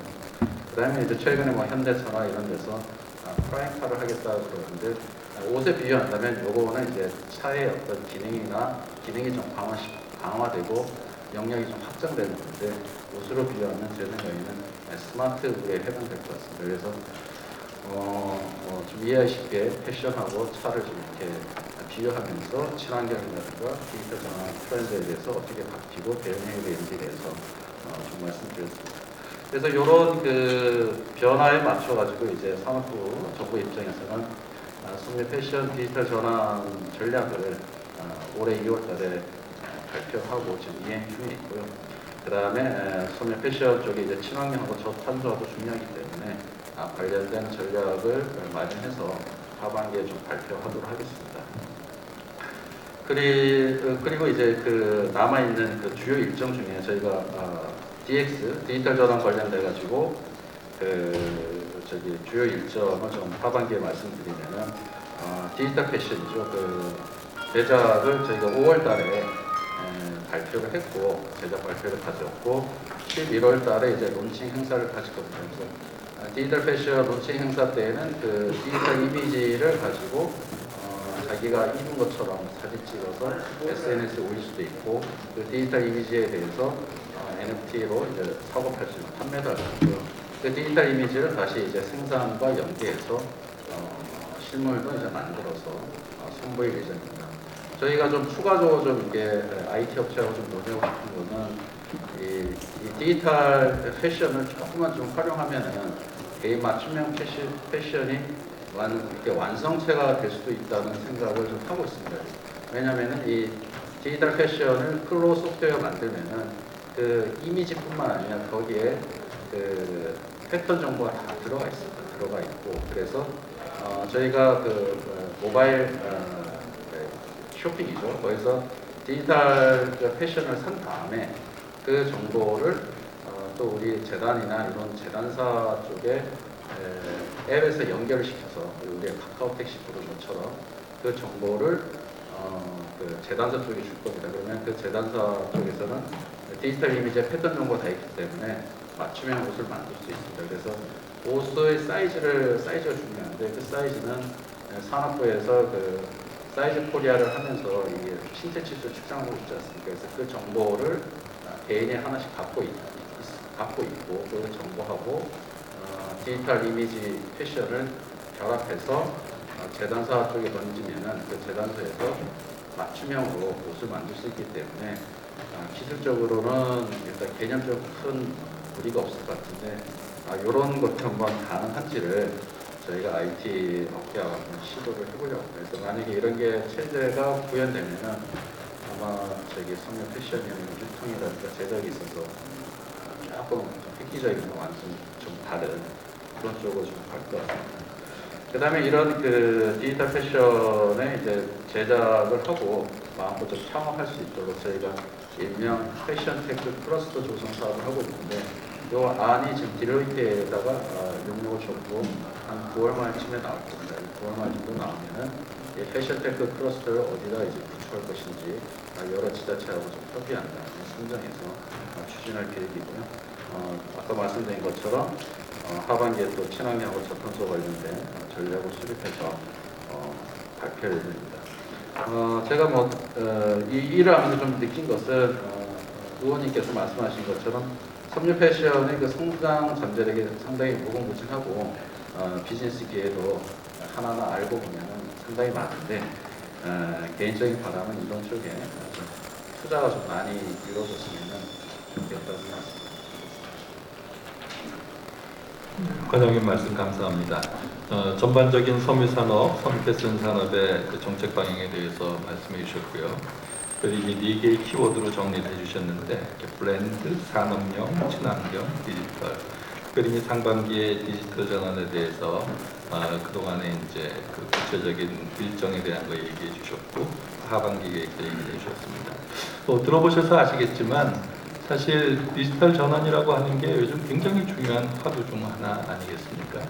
그 NFT라든지 메타버스라든지 이런 것들이 사실은 학문적으로 봤을 때 아직 누가 전문가다 하는 것을 말할 수 없을 정도로 굉장히 아주 핫한 그런 이슈들이고 아직까지도 정립이 안 된 부분이 있고 정말 어떻게 갈지 모르는 그런 다양성을 가지고 있는 분야인데 우리 섬유산업이 지금 굉장히 가깝게 또 그런 것들을 활용하고 있고 또 지금 거기에 접근해 있다고 하는 것이 한편으로 또 생각을 하면은 섬유산업이야말로 정말 최첨단을 걷고 있다는 그런 또 반증이 아닐까 싶습니다.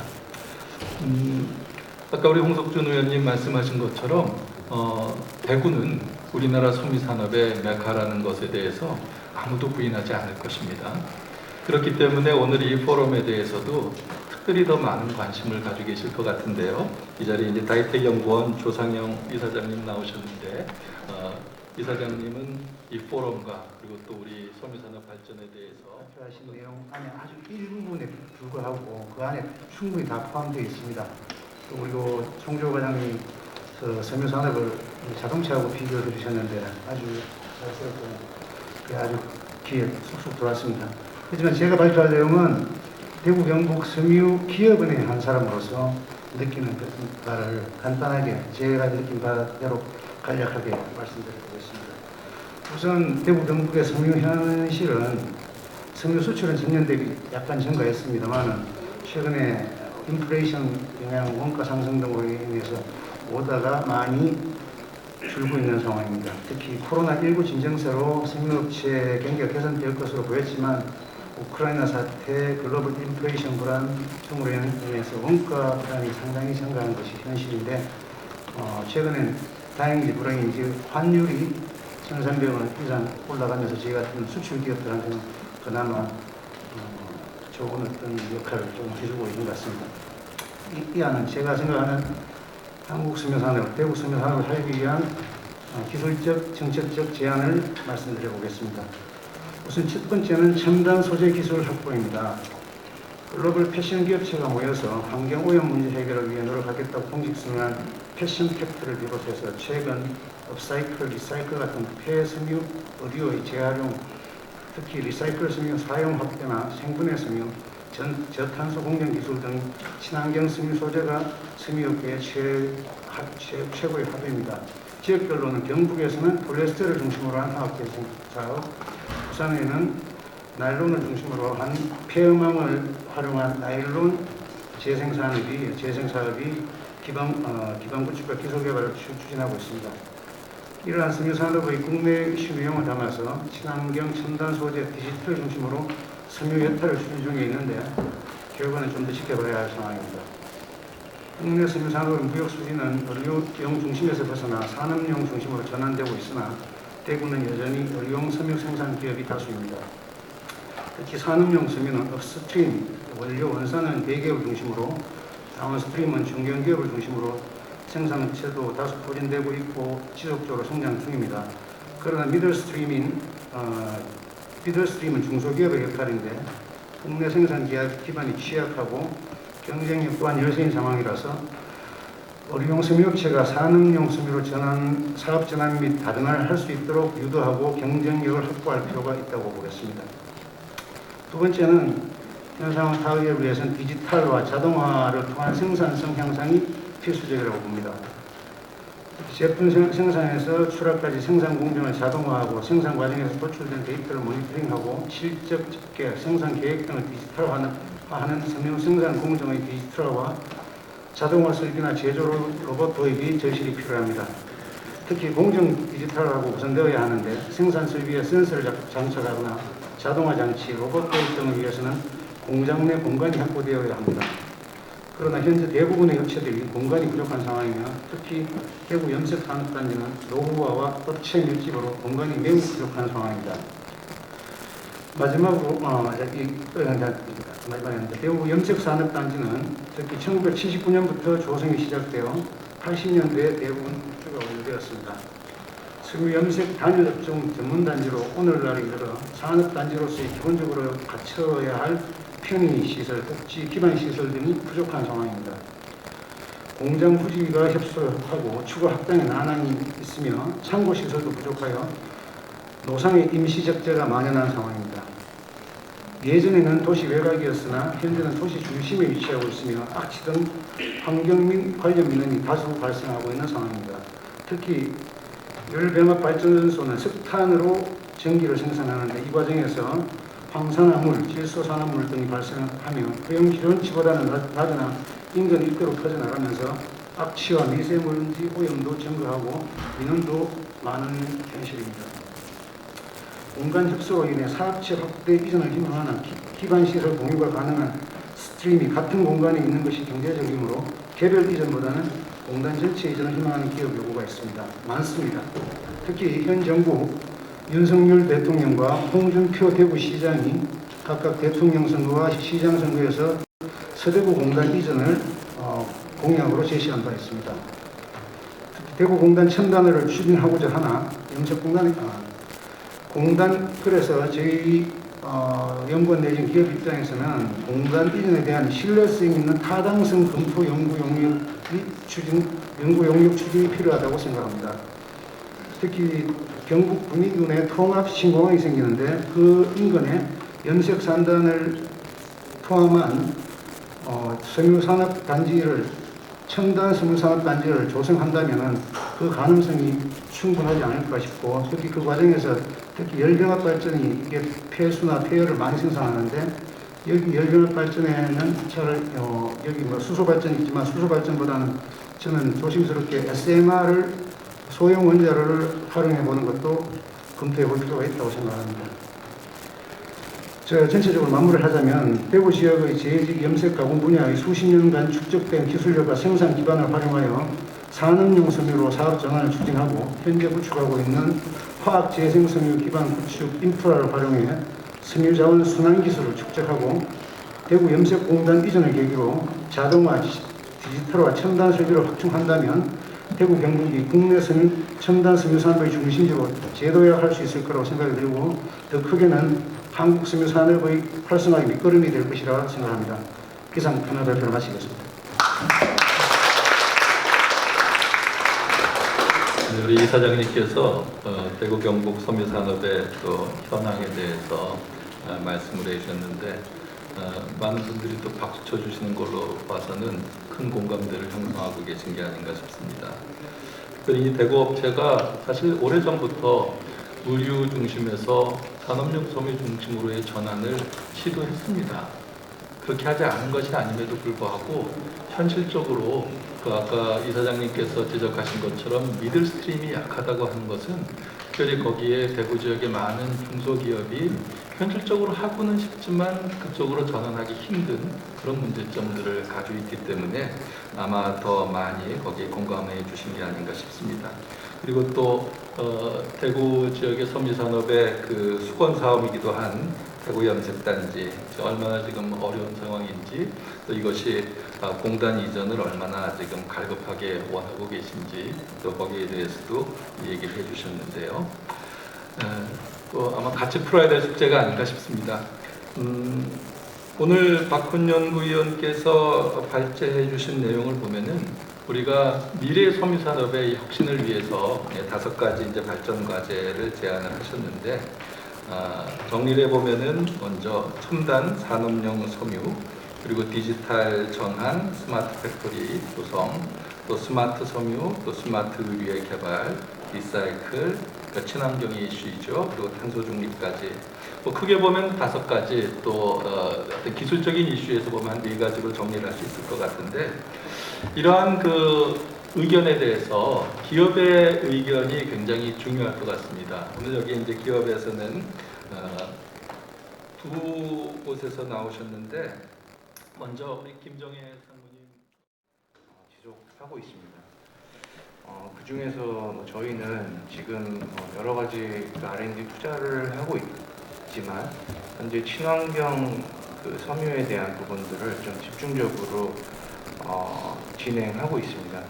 저는 오늘 뭐 기업의 한 사람으로서 저희 회사나 브랜드를 뭐 홍보하려고 온 건 아니고요. 실제 저희가 현장에서 일을 하면서 어떤 정책이나 이런 부분들을 지금 발제하는 것이 아니라 실제 현재 이루어지고 있는 일들을 사례를 좀 소개시켜드리고 앞으로에 대한 좀 확산에 대한 부분들을 한번 소개해드리고자 해서 이 자리에 왔습니다. 저희는 한 10년 전부터 대한민국 패션 시장에 좀 지속 가능한 제품을 좀 제안을 많이 해왔고요. 그 중에서 재생 폴리에스터나 재생 나일론, 그다음 유기농 면, 재생 다운 등 친환경 의류 소재에 대한 개발을 좀 지속적으로 해왔습니다.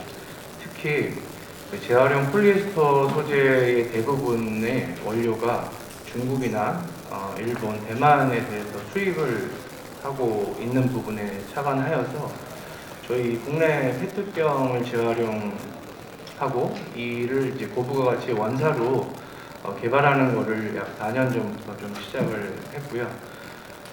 그 결과에 원사의 원료가 되는 재활용 페트 펠렛과 플레이크가 국내에서는 의류 제품으로 사용하지 못하고 있는 점을 좀 발견을 하였습니다. 그에 따라서 국내 투명 페트병 재활용 패션 제작을 목표로 해서 회사 내 TFT를 구축을 하였고요. 그에 대한 솔루션 개발에 좀 착수를 하였습니다.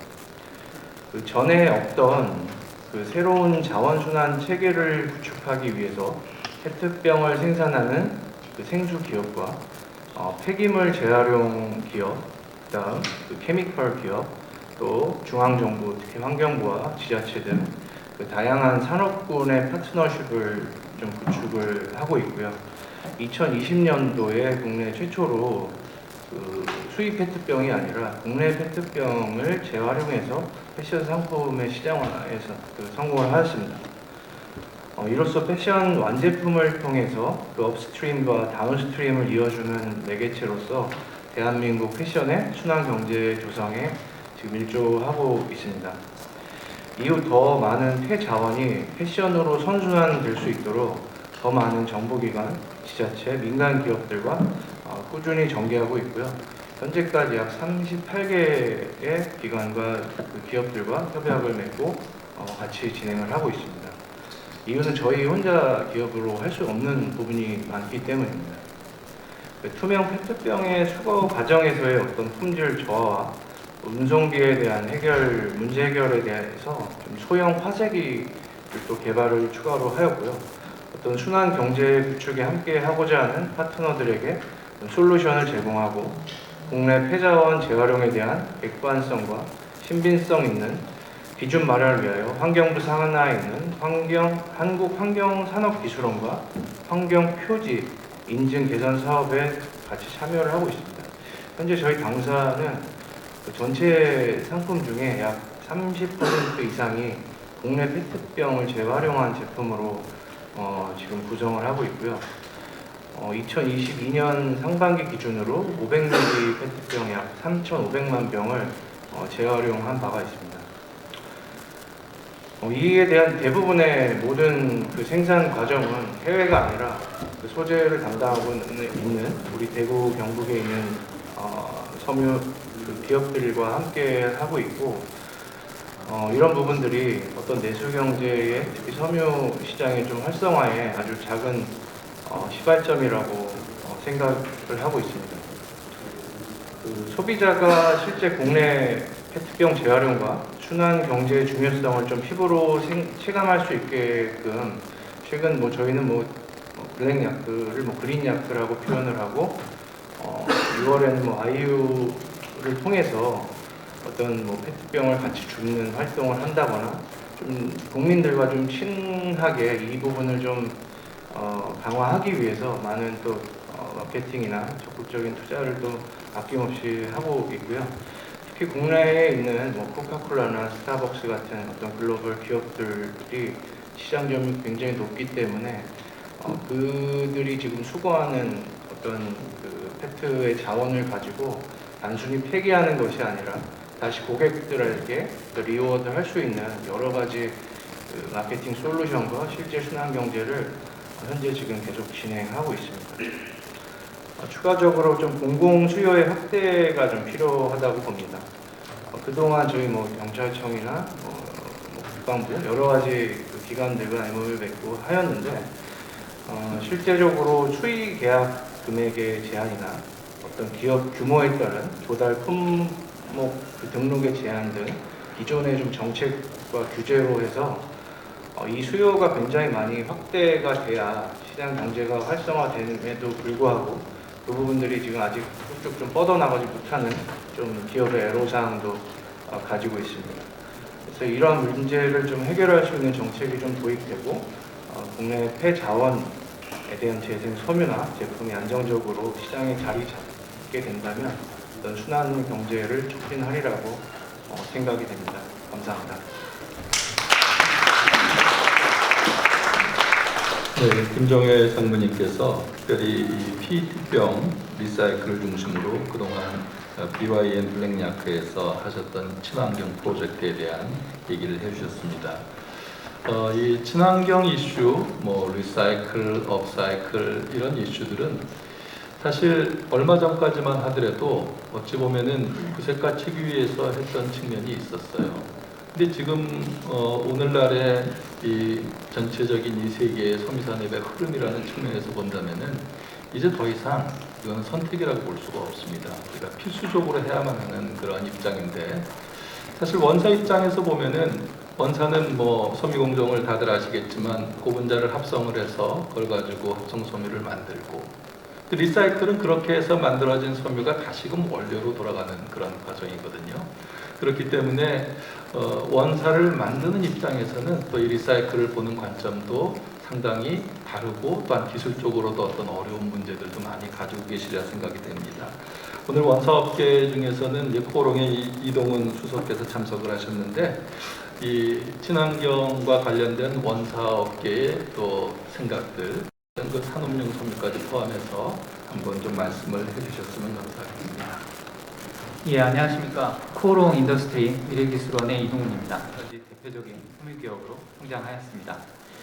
의료용 원사부터 산업용 원사까지 계속해서 사업 영역을 확장을 했고 대한민국 섬유산업에 있어서의 천병 역할을 하기 위해 지금도 노력을 하고 있습니다.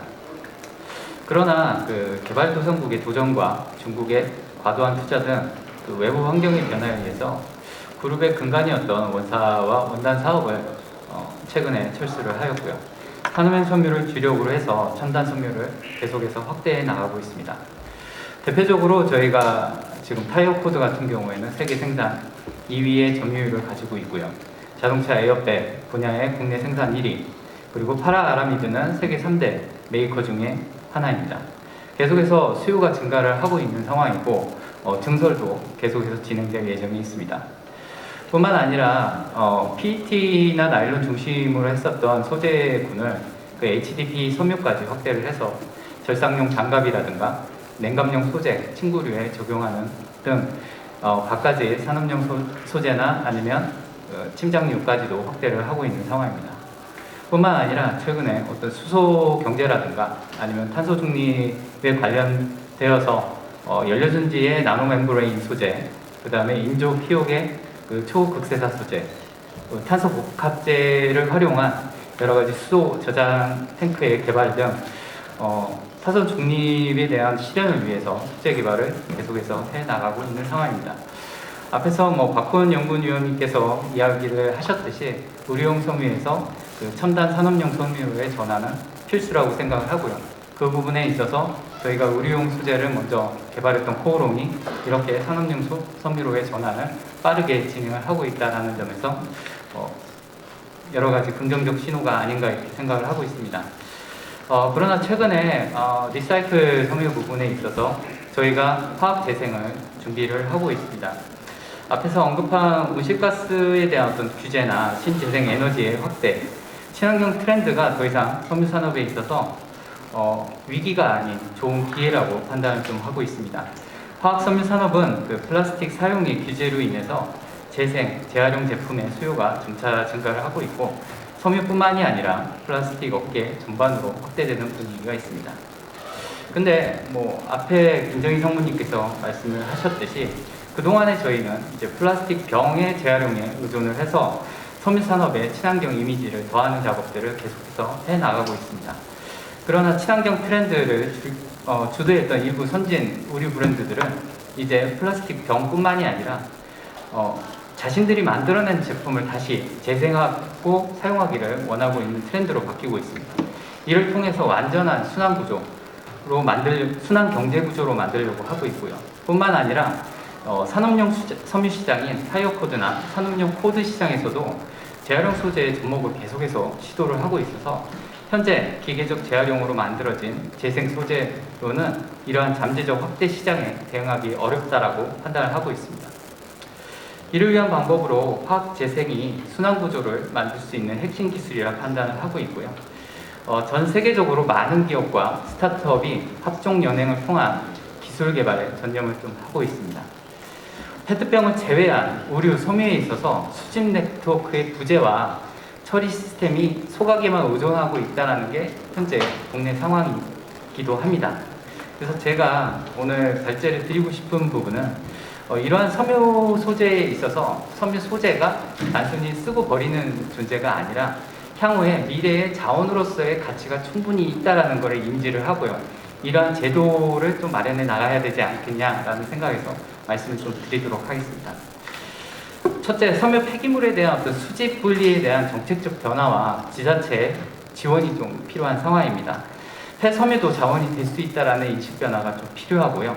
버려지는 쓰레기를 용도별로 분리해서 모으면 자원이 될 수 있다는 걸 섬유 산업부터 시작을 해야 되지 않나 이렇게 생각하고 있습니다. 둘째는 인테리어, 가구, 침장, 자동차 내장재, 의류 이러한 다양한 섬유 분야에 있어서 소재의 혼합 사용이 굉장히 심합니다. 그래서 이러한 혼합 사용을 자제시키고 또 재활용을 고려해서 미리 제품 설계부터 재활용을 염두한 제품 설계가 반드시 이루어져야 된다라고 생각을 하고요. 그 다음에 이러한 재활용이 된 제품에 대해서 재활용 설계가 반영이 된 제품에 대해서 우리가 특별한 마크를 부여를 해서 이 제품에 대한 어떤 우대성을 부여를 해야 되지 않냐라고 생각합니다. 셋째는 섬유 의류 제품 같은 경우에 물론 일회용 제품은 아닙니다. 일회용 제품이 아니기 때문에 우리가 EPR 제도, 생산자 책임 제도에 포함시키지 않고 있으나 향후에는 이러한 EPR 제도까지도 포함을 시켜서 재활용할 수 있는 부분에 대한 충분한 지원과 원료 지원을 해야 되고요. 그 다음에 재생 원료에 대한 어떤 의무 사용 비율은 유럽 같은 경우에는 20%에서 30%까지 무조건 재생 소재를 사용해야 된다는 의무 사용 비율을 정해놓고 있습니다. 그래서 미리 준비하기 위해서도 저희가 유럽 쪽으로 수출을 하기 위해서도 이러한 재생 원료의 사용을 의무화함으로써 재활용 수요를 촉진을 시켜야 된다라고 생각을 하고 있습니다. 넷째는 섬유 제품의 데이터베이스 및 분리 활용 방안을 구축해야 합니다. 다양한 섬유 제품에 대한 어떤 구체적인 분리와 분리 수거 방식을 정립을 하고 이에 맞는 재활용 재생 방법의 다변화가 좀 필요하다 이렇게 보고 있고요. 모든 제품을 재활용하는 것은 불가능하겠지만 그렇다고 모두 다 소각을 하는 것은 현재 탄소 배출이라든가 아니면 자원 재활용에 있어서의 역행하는 행동이라고 생각을 하고 있습니다. 섬유 제품에 대한 어떤 소재 사용 비율 및 생산량 등의 어떤 구체적인 데이터베이스의 수립이 필요하고 이에 대한 전문 연구기관이나 국책 사업이 좀 필요하다 이렇게 제안을 드릴 수 있습니다. 현실적으로 발의하는 내용이 좀 실현되기까지는 어려움이 많을 것이라고 예상이 됩니다. 섬유 산업에 있어서 친환경에 대한 선도적인 활동이 국가 경쟁력을 향상시킬 것이며 타 산업 분야에서도 좋은 영향을 줄 수 있을 것으로 예상을 하고 있습니다. 또한 이러한 자료를 통해서 섬유 산업의 혁신을 위해서 공론화하는 것이 의미 있는 시작이 되지 않을까 생각을 하고 있습니다. 감사합니다. 네, 이동훈 수석께서 특별히 이 원사업체 입장에서 봤을 때, 그 고분자를 다룬다는 입장에서 봤을 때 고품질의 리사이클 제품을 만들기 위해서는 물리적인 그런 리사이클도 중요하겠지만 특별히 화학적 리사이클이 굉장히 중요하다 하는 얘기를 해주셨습니다. 그래서 이 부분은 사실 어찌 보면은 원사 메이커들이 기술 개발하고 또 이것을 그 높은 수준의 또 고품질의 원료로 재활용할 수 있도록 해주셔야 될 부분인데, 문제는 이 품질이 얼마나 좋은 그런 폐기물들이 원료로 돌아오느냐에 달려 있거든요. 근데 이런 부분들은 사실은 섬유업체가 고민하고 해결할 수 있는 문제는 아닙니다. 이거야말로 정책적인 부분이고, 그리고 이 국민의 의식 또 협조 없이는 할 수 없는 일이라고 볼 수 있겠습니다. 네 가지 제안을 해주셨는데 이 내용 하나하나를 놓고 보면은 참 어렵다는 생각이 들어요. 왜냐하면은 이런 것들이 우리 뭐 힘 모아가지고 하려고 하면은 뭐 못하겠습니까? 그런데 이런 것들이 과연 가능할까 하는 그런 생각이 들지만, 동시에 이것이 우리가 반드시 가야 될 일이라면은 결국은 해야 되지 않겠느냐. 이런 일에 있어서 특별히 의원님께 또 이렇게 그 법안을 만드시는 그런 의원님들이 이런 그 사태의 시급성과 또 중요성을 알고 계시니까 많이 좀 도와주셨으면 하는 바람입니다. 오늘 우리가 해야 될 그런 중요한 키워드 중에서요, 특별히 그 디지털 전환이라고 하는 것이 굉장히 중요하고 또 최근 들어서 아주 핫 이슈라고 생각이 됩니다. 이 디지털 전환은 어떻게 생각을 해보면은 공장 자동화 같은 그런 측면에서도 우리가 이해를 할 수 있지만, 지금 우리가 바라보고 있는 뭐 NFT라든지 메타버스라든지 이런 것들은 정말 이전에는 상상도 못했던 그런 환경들이거든요. 그런데 우리가 거기에 선점하고 그것들 활용을 하게 되면은 어찌 보면은 우리 그 섬유 패션 산업에 완전히 새로운 그런 그 지형을 만들 수도 있다는 생각이 듭니다. 그래서 이 디지털 전환과 관련해 가지고 또 산업용 섬유 쪽에 또 전문가이시니까 우리 생산기술연구원의 임대영 수석께서 생각하시는 바를 좀 말씀해 주시면 감사하겠습니다. 안녕하십니까. 생산기술연구원 임대영입니다.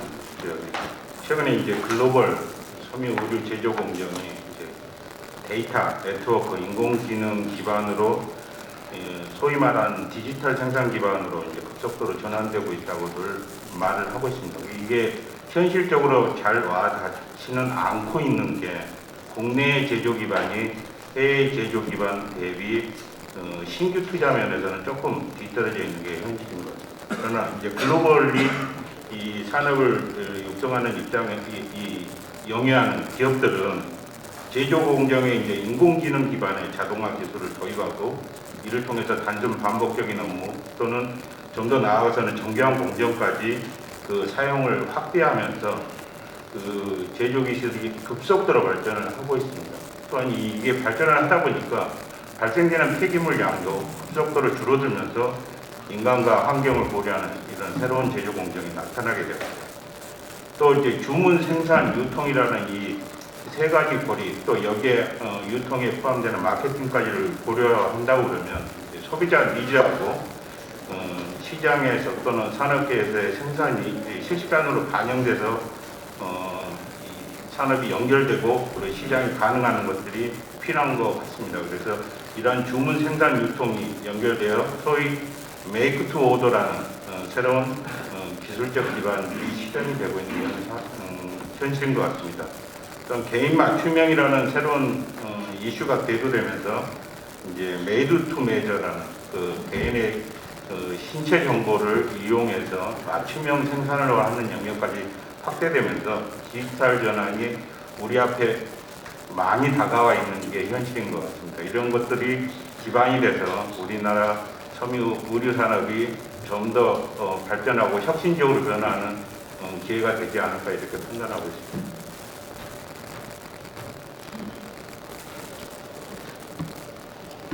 네. 네.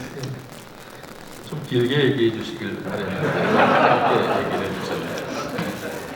그래서 박수도 안 치시는.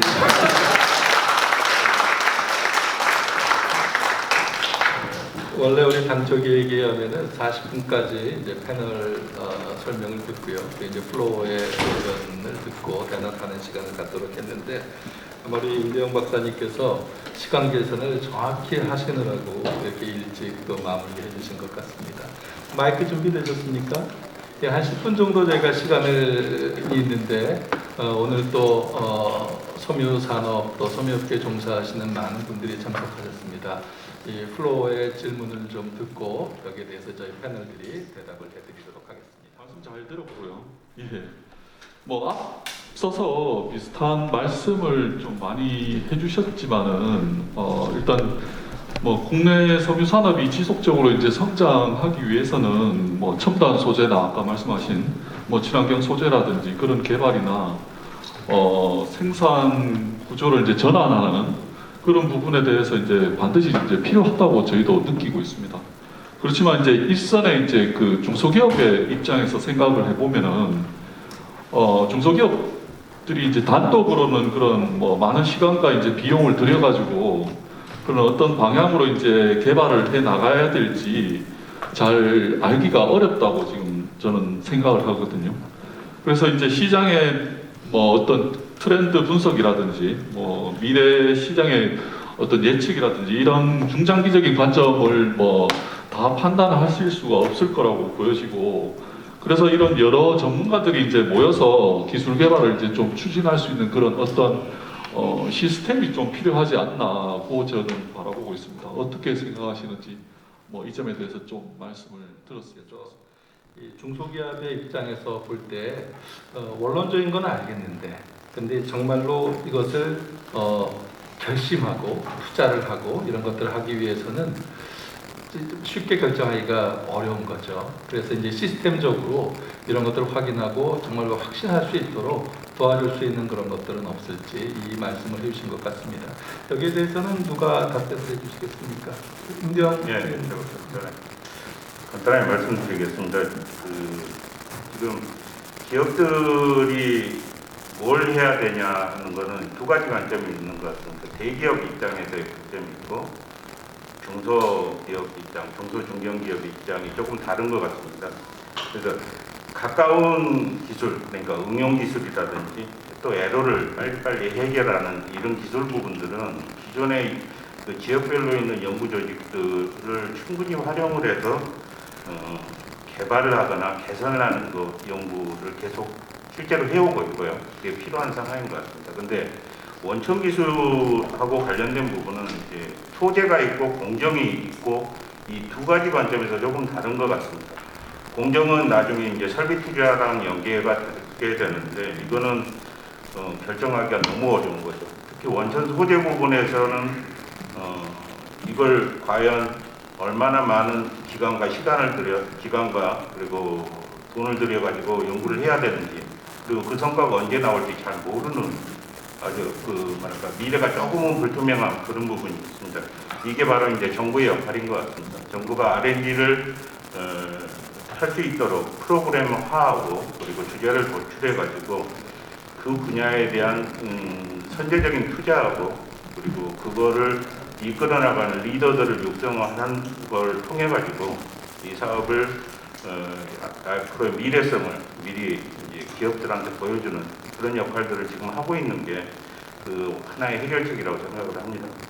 그래서 지금 현재 뭐 모두에서도 나왔지만 이제 저희가 애위 타당성 조사 통해 가지고 미래 섬유 고부가 전략기술 개발 사업이란 거를 저희가 사업화하려고 추진을 하고 있습니다. 이런 것들이 결국에는 기존에 있는 여러 가지 아이디어들을 수집을 해가지고 기업 그리고 연구기관 그리고 다양한 분야의 전문가들이 같이 참여를 해서 새로운 기술들을 발굴도 하지만은 좀 발굴된 거를 실제로 열매를 얻을 수 있도록 기회가는 부분을 추진을 하고 있는 것 같습니다. 그래서 이런 부분들이 지속적으로 만들어지고 계속 활성화가 된다면 조금 더 낫지 않을까 이런 판단을 하고 있습니다. 답변이 다 됐는지 잘 모르겠습니다. 네, 송 과장님께서 조금 부연 설명을 좀 해주시겠습니다. 네, 제가 이해하기로는 이제 중소기업 입장에서 현재 어떤 트렌드라든가 이런 정보를 어떻게 좀 쉽게 얻을 수 있고 어떻게 좀 대처했으면 좋겠다는 말씀 같은데요. 결국 이제 기업 입장에서는 비즈니스하고 좀 연관이 되는 문제지 않습니까? 그래서 제 뭐 짧은 식견이지만은 보통 기업 간의 그 정보라든가 이런 의사소통은 그게 좀 중요하고 그런 소통을 마련할 수 있는 이제 장을 정부 입장에서 좀 많이 마련해 주는 게 역할인 것 같고요.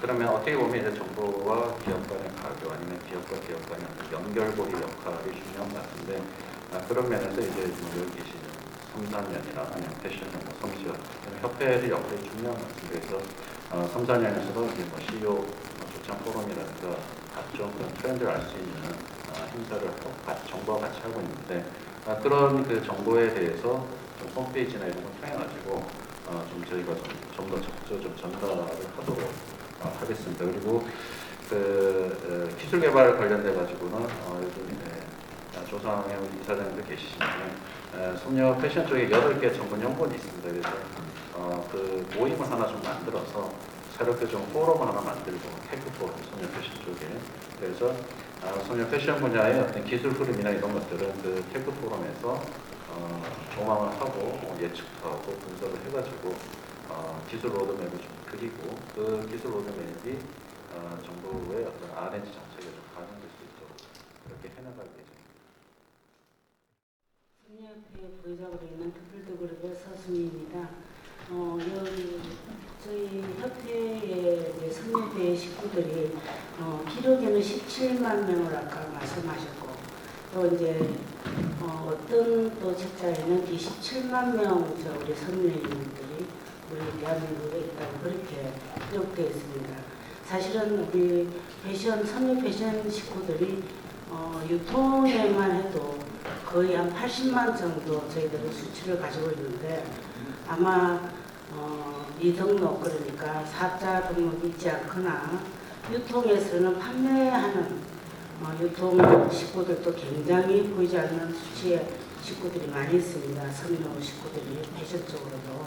그런데 그런 기록이 전혀 있지 않아서 굉장히 수치가 되게 작게 나와 있기 때문에 국회에서도 볼 때 우리 섬유 패션 식구들이 작은 단체로 그렇게 인식되지 않을까 그런 염려됩니다. 사실은 우리 섬유 패션인들이 종사자들을 다 치면 100만이 훨씬 넘습니다. 전에는 훨씬 더 많았습니다만은 우리가 뭐 사업자 등록증이 안 돼 있는 소상공인처럼 그런 아마 패션 섬유 종사자들까지 다 합치게 된다면은 훨씬 더 많을 텐데 수치가 잘못되어 있는 이 부분들을 조사들이 좀 그래도 어디 분야로 좀 크게 뭉쳐서 이렇게 제시할 수 있게끔 좀 다시 좀 기록됐으면 좋겠다. 특히나 이런 국회에다가 제시할 때는 우리 섬유 패션인들이 식구들이 얼마나 되는지를 이렇게 뭐 5분의 1도 안 되게 이런 수치를 나오는 데 대해서 제가 좀 다시 수정을 요구 바라고요. 아까 재생에 대해서 페트병 이렇게만 계속 하셨는데 우리 같은 제가 생산자 입장에서 볼 때 재고 부분에 대해서 아까 우리가 한 3년이 지나고 나면 거의 다 태웁니다. 태워서 이제 뭐 재고를 많이 돌아다니는 거를 막기 위해서 브랜드마다 이렇게 하는데 그 재고 태우는 것도 물론 굉장히 좋지 않은 부분이라 이거를 재활용하는 거 어떤 우리 섬유 쪽에서 개발을 계속 갈아가지고 한다고 그렇게 들었어요. 근데 너무 그런 비용이 개인적으로 부담을 많이 하니까 너무 비용이 너무 힘들어요. 그래서요. 그런 것을 좀 정부에서 지원해서 개발하는데 조금만 된다면 그걸 소각하는 그런 공해도 없앨 수 있고 또 이제 그런 거를 재활용할 수 있게끔 지원이 좀 된다면 그 속도로 우리 페트병 이상의 재활용을 효과를 낼 수 있다. 지금 당장 할 수 있는 부분이고 브랜드마다 가지고 있는 그런 재활용품 기부할 수 있는 게 엄청난 많이 있으니까 한 어떤 기업에서 그런 정신을 가지고 실험을 하고 있는 거에 너무 힘들어 하시니까 그런 걸 섬유협회에서 좀 발굴해 주시고 지원해 주시고 그런다면은 빠른 속도로 그 한 분야도 될 수 있을 것이다 그렇게 봅니다. 그리고 아까 메타버스에 대해서 우리 성조 사연자분께서 말씀해 주셨는데 그건 아마 패션협회하고 하시게 되면 브랜드에서 적극적으로 아마 뜻하신 바를 이루실 수 있을 겁니다. 그래서 패션협회하고 좀 의논해 주시면 아마 참여 기업들이 많이 있어서 효과를 거두실 수 있을 것이라고 봅니다. 감사합니다. 첫 번째가 통계의 문제는 이 부분은 섬산련에서 이 부분에 대한 거를 좀 더 유효한, 그러니까 지금 말씀하신 건 사실 쉽게 말하면 소미로 먹고 사는 사람들이 지금 100만 명이 넘는다 하는 것이 좀 어필됐으면 좋겠다 하시는 뜻으로 이해를 합니다. 사실 2020년 통계, 우리가 지금 사용하고 있는 통계는 업체 수 4만 5천, 그리고 종사자 27만 명, 이렇게 지금 우리가 통계적으로 활용을 하고 있는데, 이제 실제로 판매하시는 분들, 그 다음에 그걸 이제 소매점까지 다 포함한다고 하면은 소미로 먹고 사시는 분들이 정말 많다. 이것도 역시 우리가 이제 공감대를 형성할 필요가 있는 것 같습니다. 그래서 그 뭐 패널이 답변할 문제라기보다도 또 우리 이상훈 회장님 나와 계시니까 심사위원회에서 그 통계를 좀 다양한 측면에서 이렇게 그 통계를 활용하실 수 있도록 좀 해주셨으면 하는 부탁을 드리고요. 그 다음에 이 재활용에서 특별히 섬유 제품의 재고 문제, 그 재고가 어떻게 되느냐, 또 아주 탑 메이커에서는 우리는 파쇄한다, 이건 뭐 싸게 안 판다, 이것이 이미지 제고를 위해서 굉장히 중요한 개념 아니겠습니까? 이 부분에 대해서 혹시 답변을 해주실 분이 조상님. 제가 그 두 번째 화학 재생에 대해서 말씀을 좀 드리자면, 우선 아까 이동원 수석연구위원이 말씀하신 게 화학적 재생인데, 그 분야에 대해서 코롱이 상당한 기술적 노하우를 축적하고 있습니다. 그리고 다이텍은 최근에 정부 과제로서 화학 재생 그린 사업 파일럿 설비를 정부 지원금을 받았습니다. 정부 지원금보다 오히려 시비와 도비와 시비가 더 많은데요. 특히 시비가 전체 지원 금액의 50%인데 그걸 구미시에서 지원을 해줬습니다. 그래서 구미 5공단에 내년부터 설립되죠. 김대원 본부장, 내년부터 설립되죠. 건축되죠.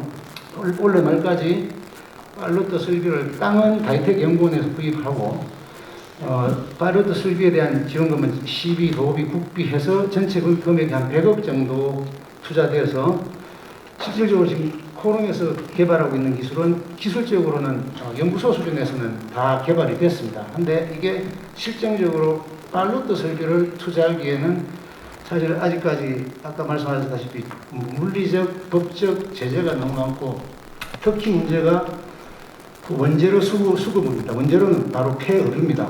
폐의류인데 아까 그 회장님이 말씀하신 폐의류를 공급을 해주신다면 저희 연구원이 운영하는 그 랩에서 파일럿 설비를 통해서 화학 재생 섬유를 원사를 다시 만들 수가 있을 것 같습니다. 그러면 여기 우리 상무님 계신데 제가 제안입니다.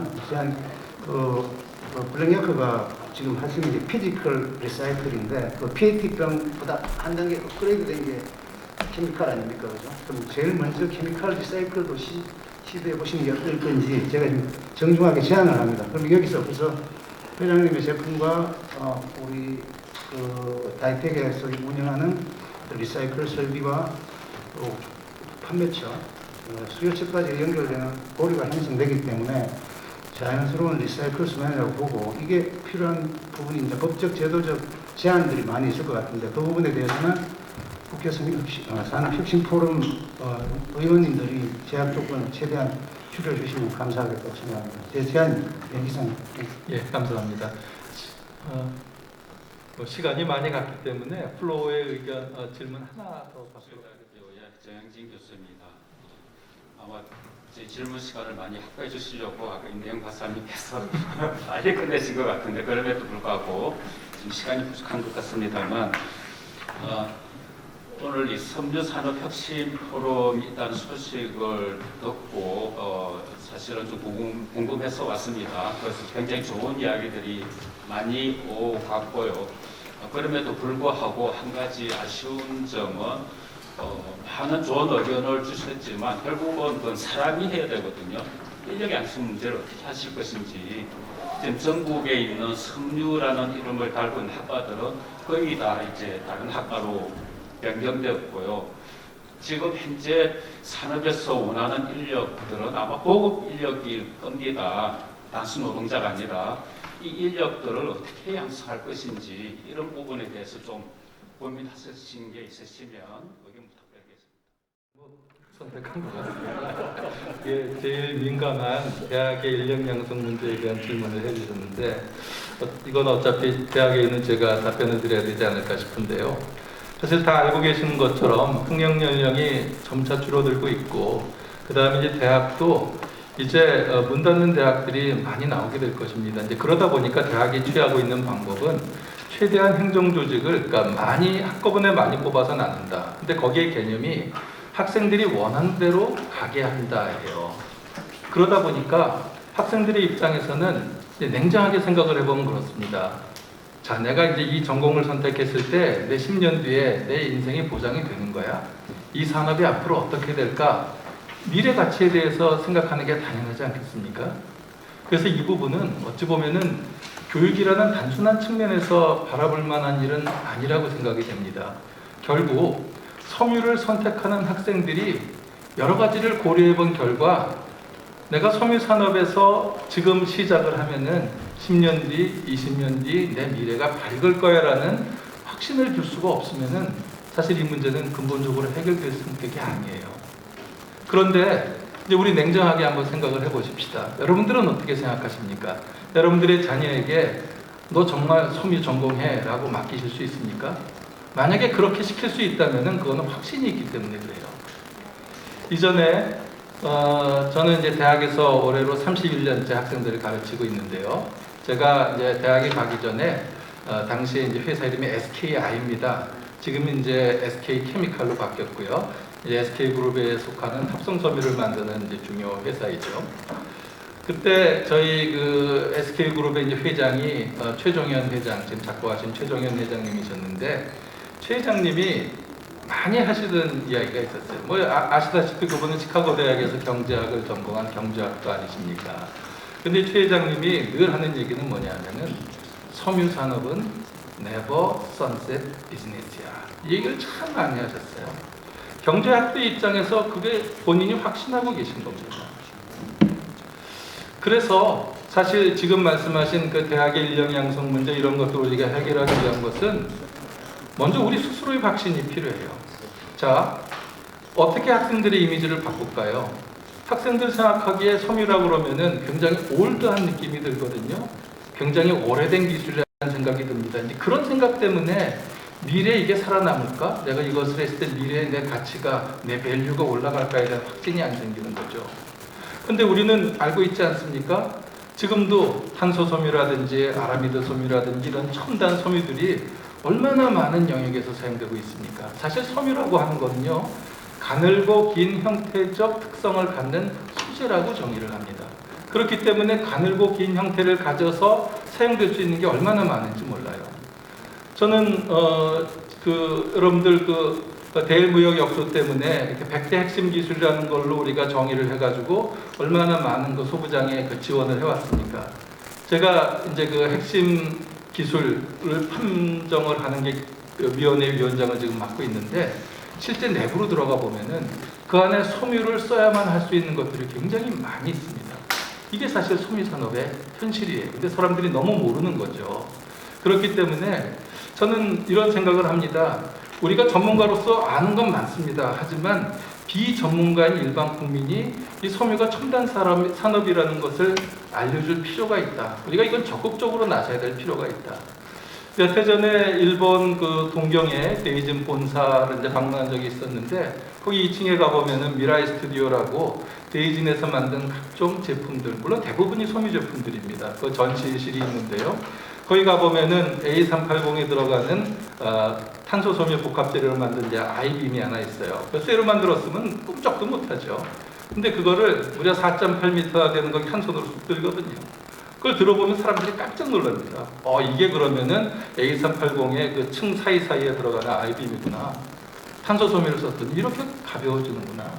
이거를 피부로 느낄 수 있도록 해주는 일들을 저는 우리가 해야 된다고 생각을 합니다. 그리고 뭐 아까도 잠깐 말씀드렸듯이 지금 얼마나 큰 화두가 디지털 전환입니까? 우리보다 젊은 사람들이 더 익숙하거든요. 그런데 그게 우리 섬유 산업에 굉장히 가까이에서 그것을 활용하고 있고 이것이 바로 우리의 필드 안에 있다 하는 것을 저는 전해줬으면 좋겠어요. 그래서 섬유는 최첨단이고 섬유로 만들어진 소재는 정말 최고의 가치를 갖는, 부가가치를 갖는 그런 제품들이다. 그렇기 때문에 우리 미래는 밝다. 우리가 여기에 들어가 보자 하는 이런 뭐 이게 어찌 보면 원론적인 대답이지만 그것보다 더 나은 답이 있을까 하는 생각을 합니다. 이렇게 말씀드려도 괜찮겠을지 모르겠습니다. 예. 이렇게 마무리하도록 하겠습니다. 네, 약속한 시간이 다 돼서요. 포럼은 이것으로 마무리해야 될 것 같습니다. 오늘 끝까지 이 포럼에 또 적극적으로 참여해 주시고 좋은 의견 주신 여러분께 진심으로 감사의 말씀을 드립니다. 감사합니다. 네, 백두현 교수님을 비롯한 패널 여러분들께 감사드립니다. 다시 한번 큰 박수 부탁드립니다. 오늘 정책 포럼을 통해 미래 혁신 산업으로 성장하고 있는 섬유 산업의 가능성을 확인할 수 있는 뜻깊은 자리가 된 것 같아요.